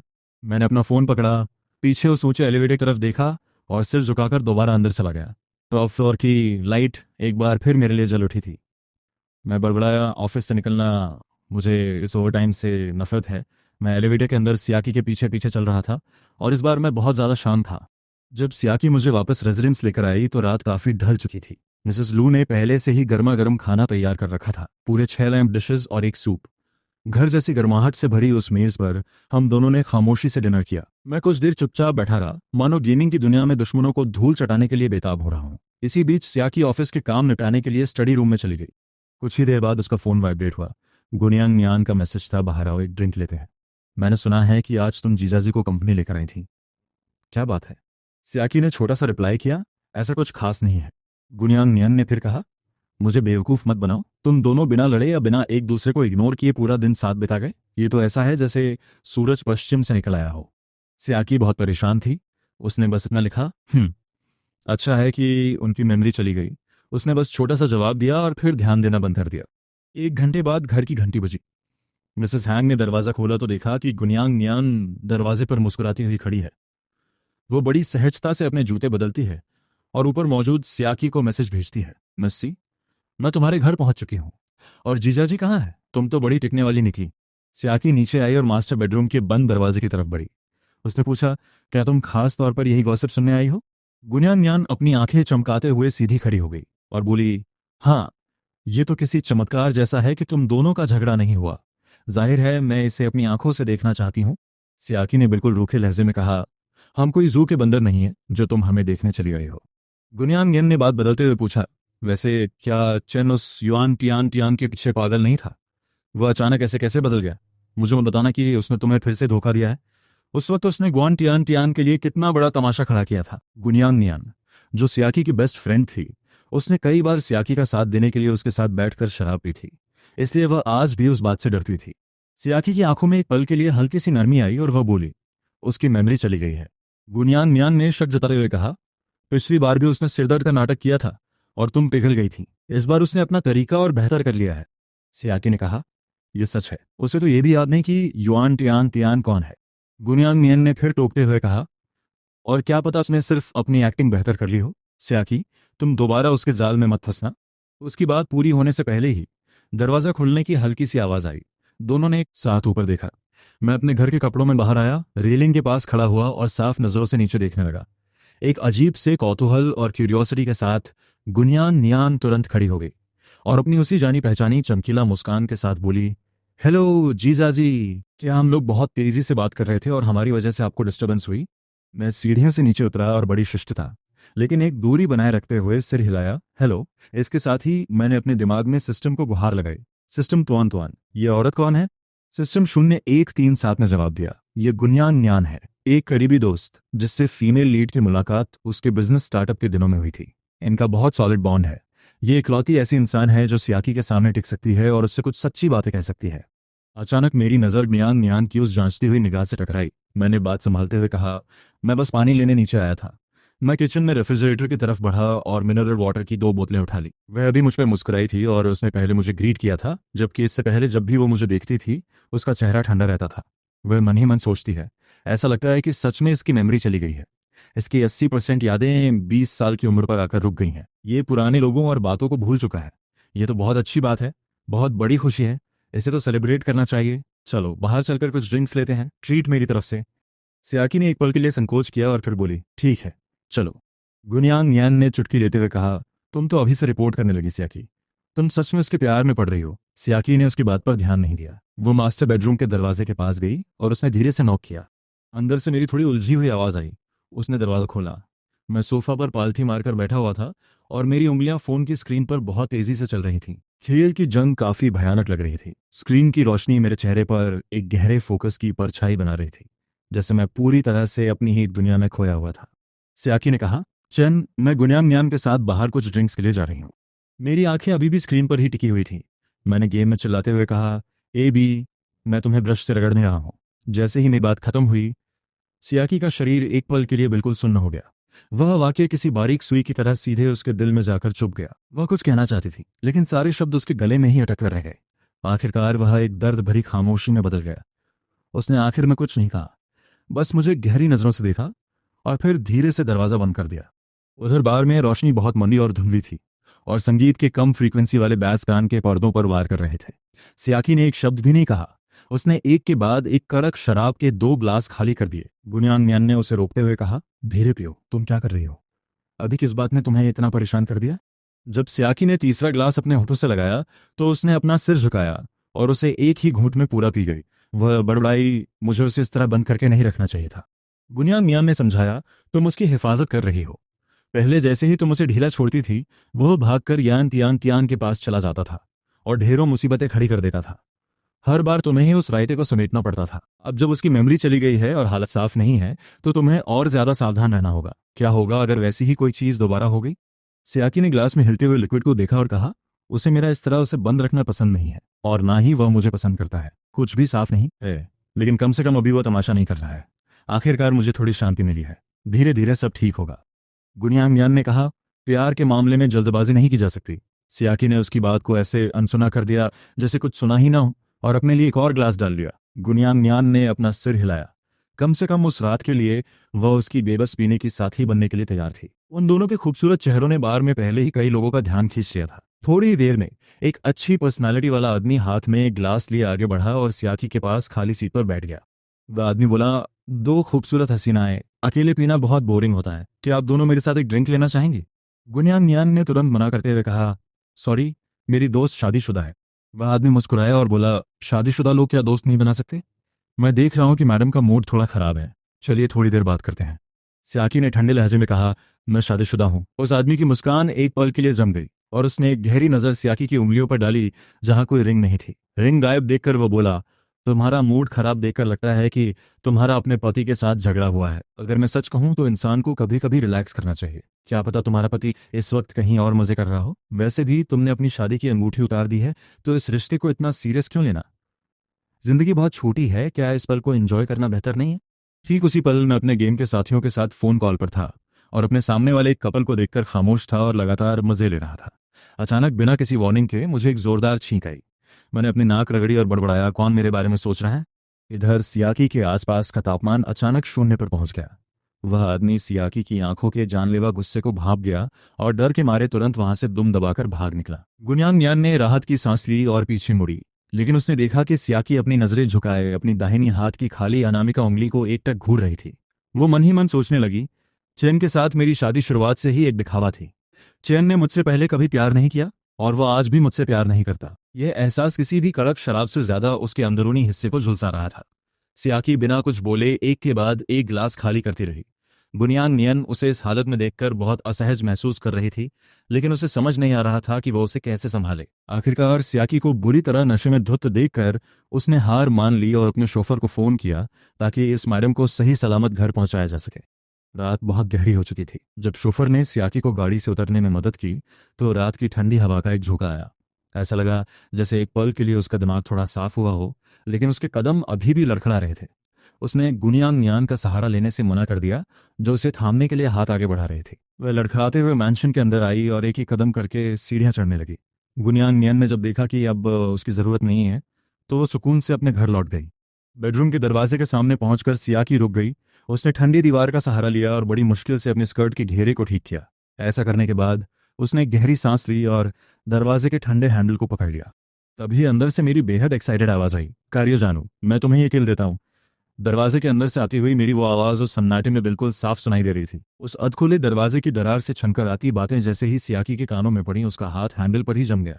ऐसा लगा जैसे एक झटके में उसका सारा खून जम गया हो, और अगले ही पल वह एक भयानक गूंज के साथ उसके सिर पर चढ़ गया। बार में उस आदमी ने जो कड़वी बातें कही थीं, वे अब सबसे क्रूर भविष्यवाणी बनकर उसके सामने आ खड़ी हुई थीं, जो इस वक्त बेहद व्यंग्यात्मक तरीके से सच साबित हो रही थीं। वो मन ही मन सोचने लगी, तो इसका मतलब चैन की मेमोरी गायब नहीं हुई है।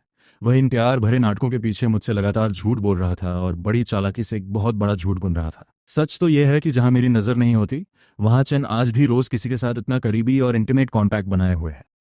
कितना प्यारा निकनेम है कार्यो। सालों पहले अपने सपनों में सियाकी ने न जाने कितनी बार चैन का नाम पुकारा था, इस उम्मीद में कि किसी दिन चैन भी उसे इसी तरह किसी प्यारे नाम से बुलाएगा। चैन ने उसे कभी ऐसा नहीं बुलाया, एक बार भी नहीं, लेकिन उसने किसी दूसरी औरत को हजारों बार इस नाम से पुकारा था।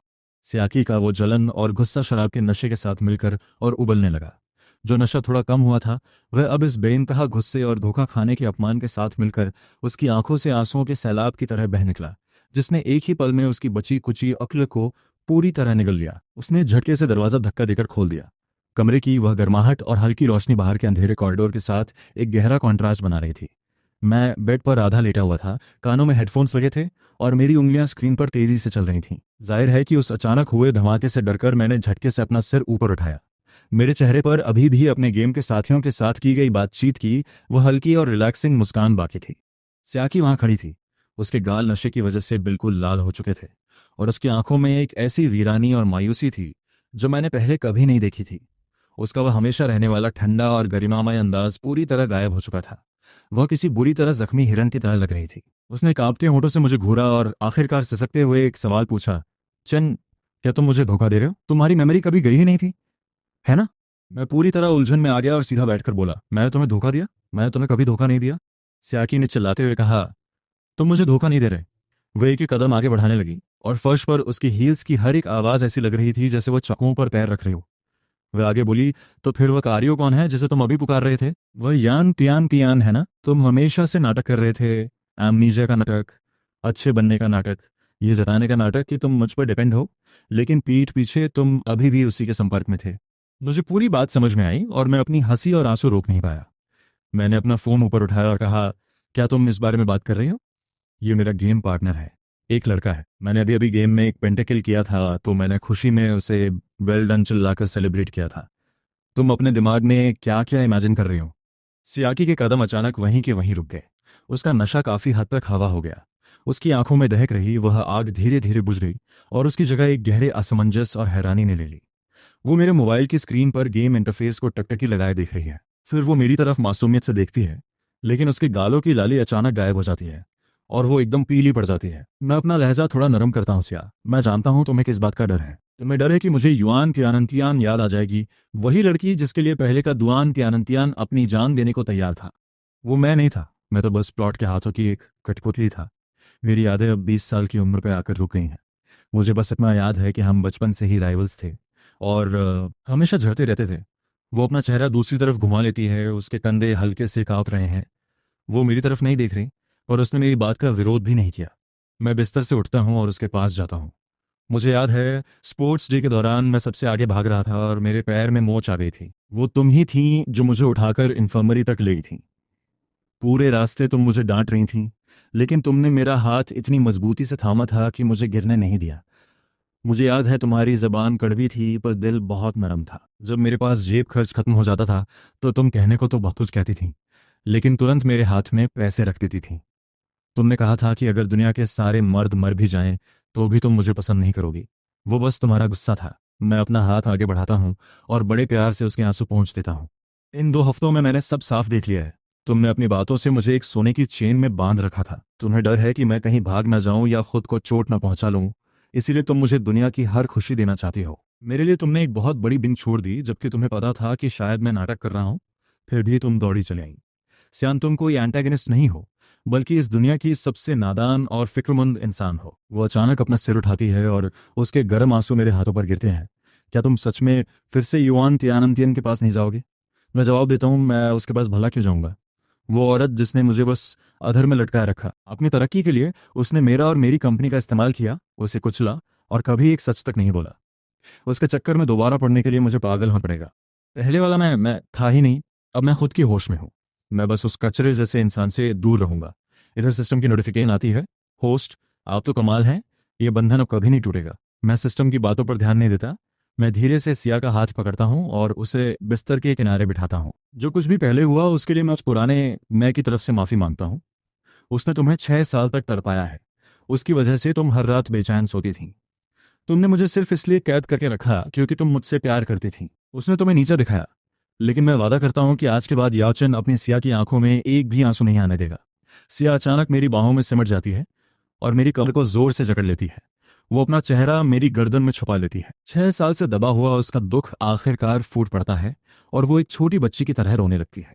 मैं बड़े प्यार से उसकी पीठ थपथपाता हूँ। सियान का वो तथाकथित कब्जा असल में कंट्रोल नहीं, बल्कि मेरे लिए एक मोक्ष था। अगर उसके हाथ मेरा साथ न देते तो प्लॉट के इशारों पर नाचने वाला वो पुराना मैं अब तक हार मान चुका होता।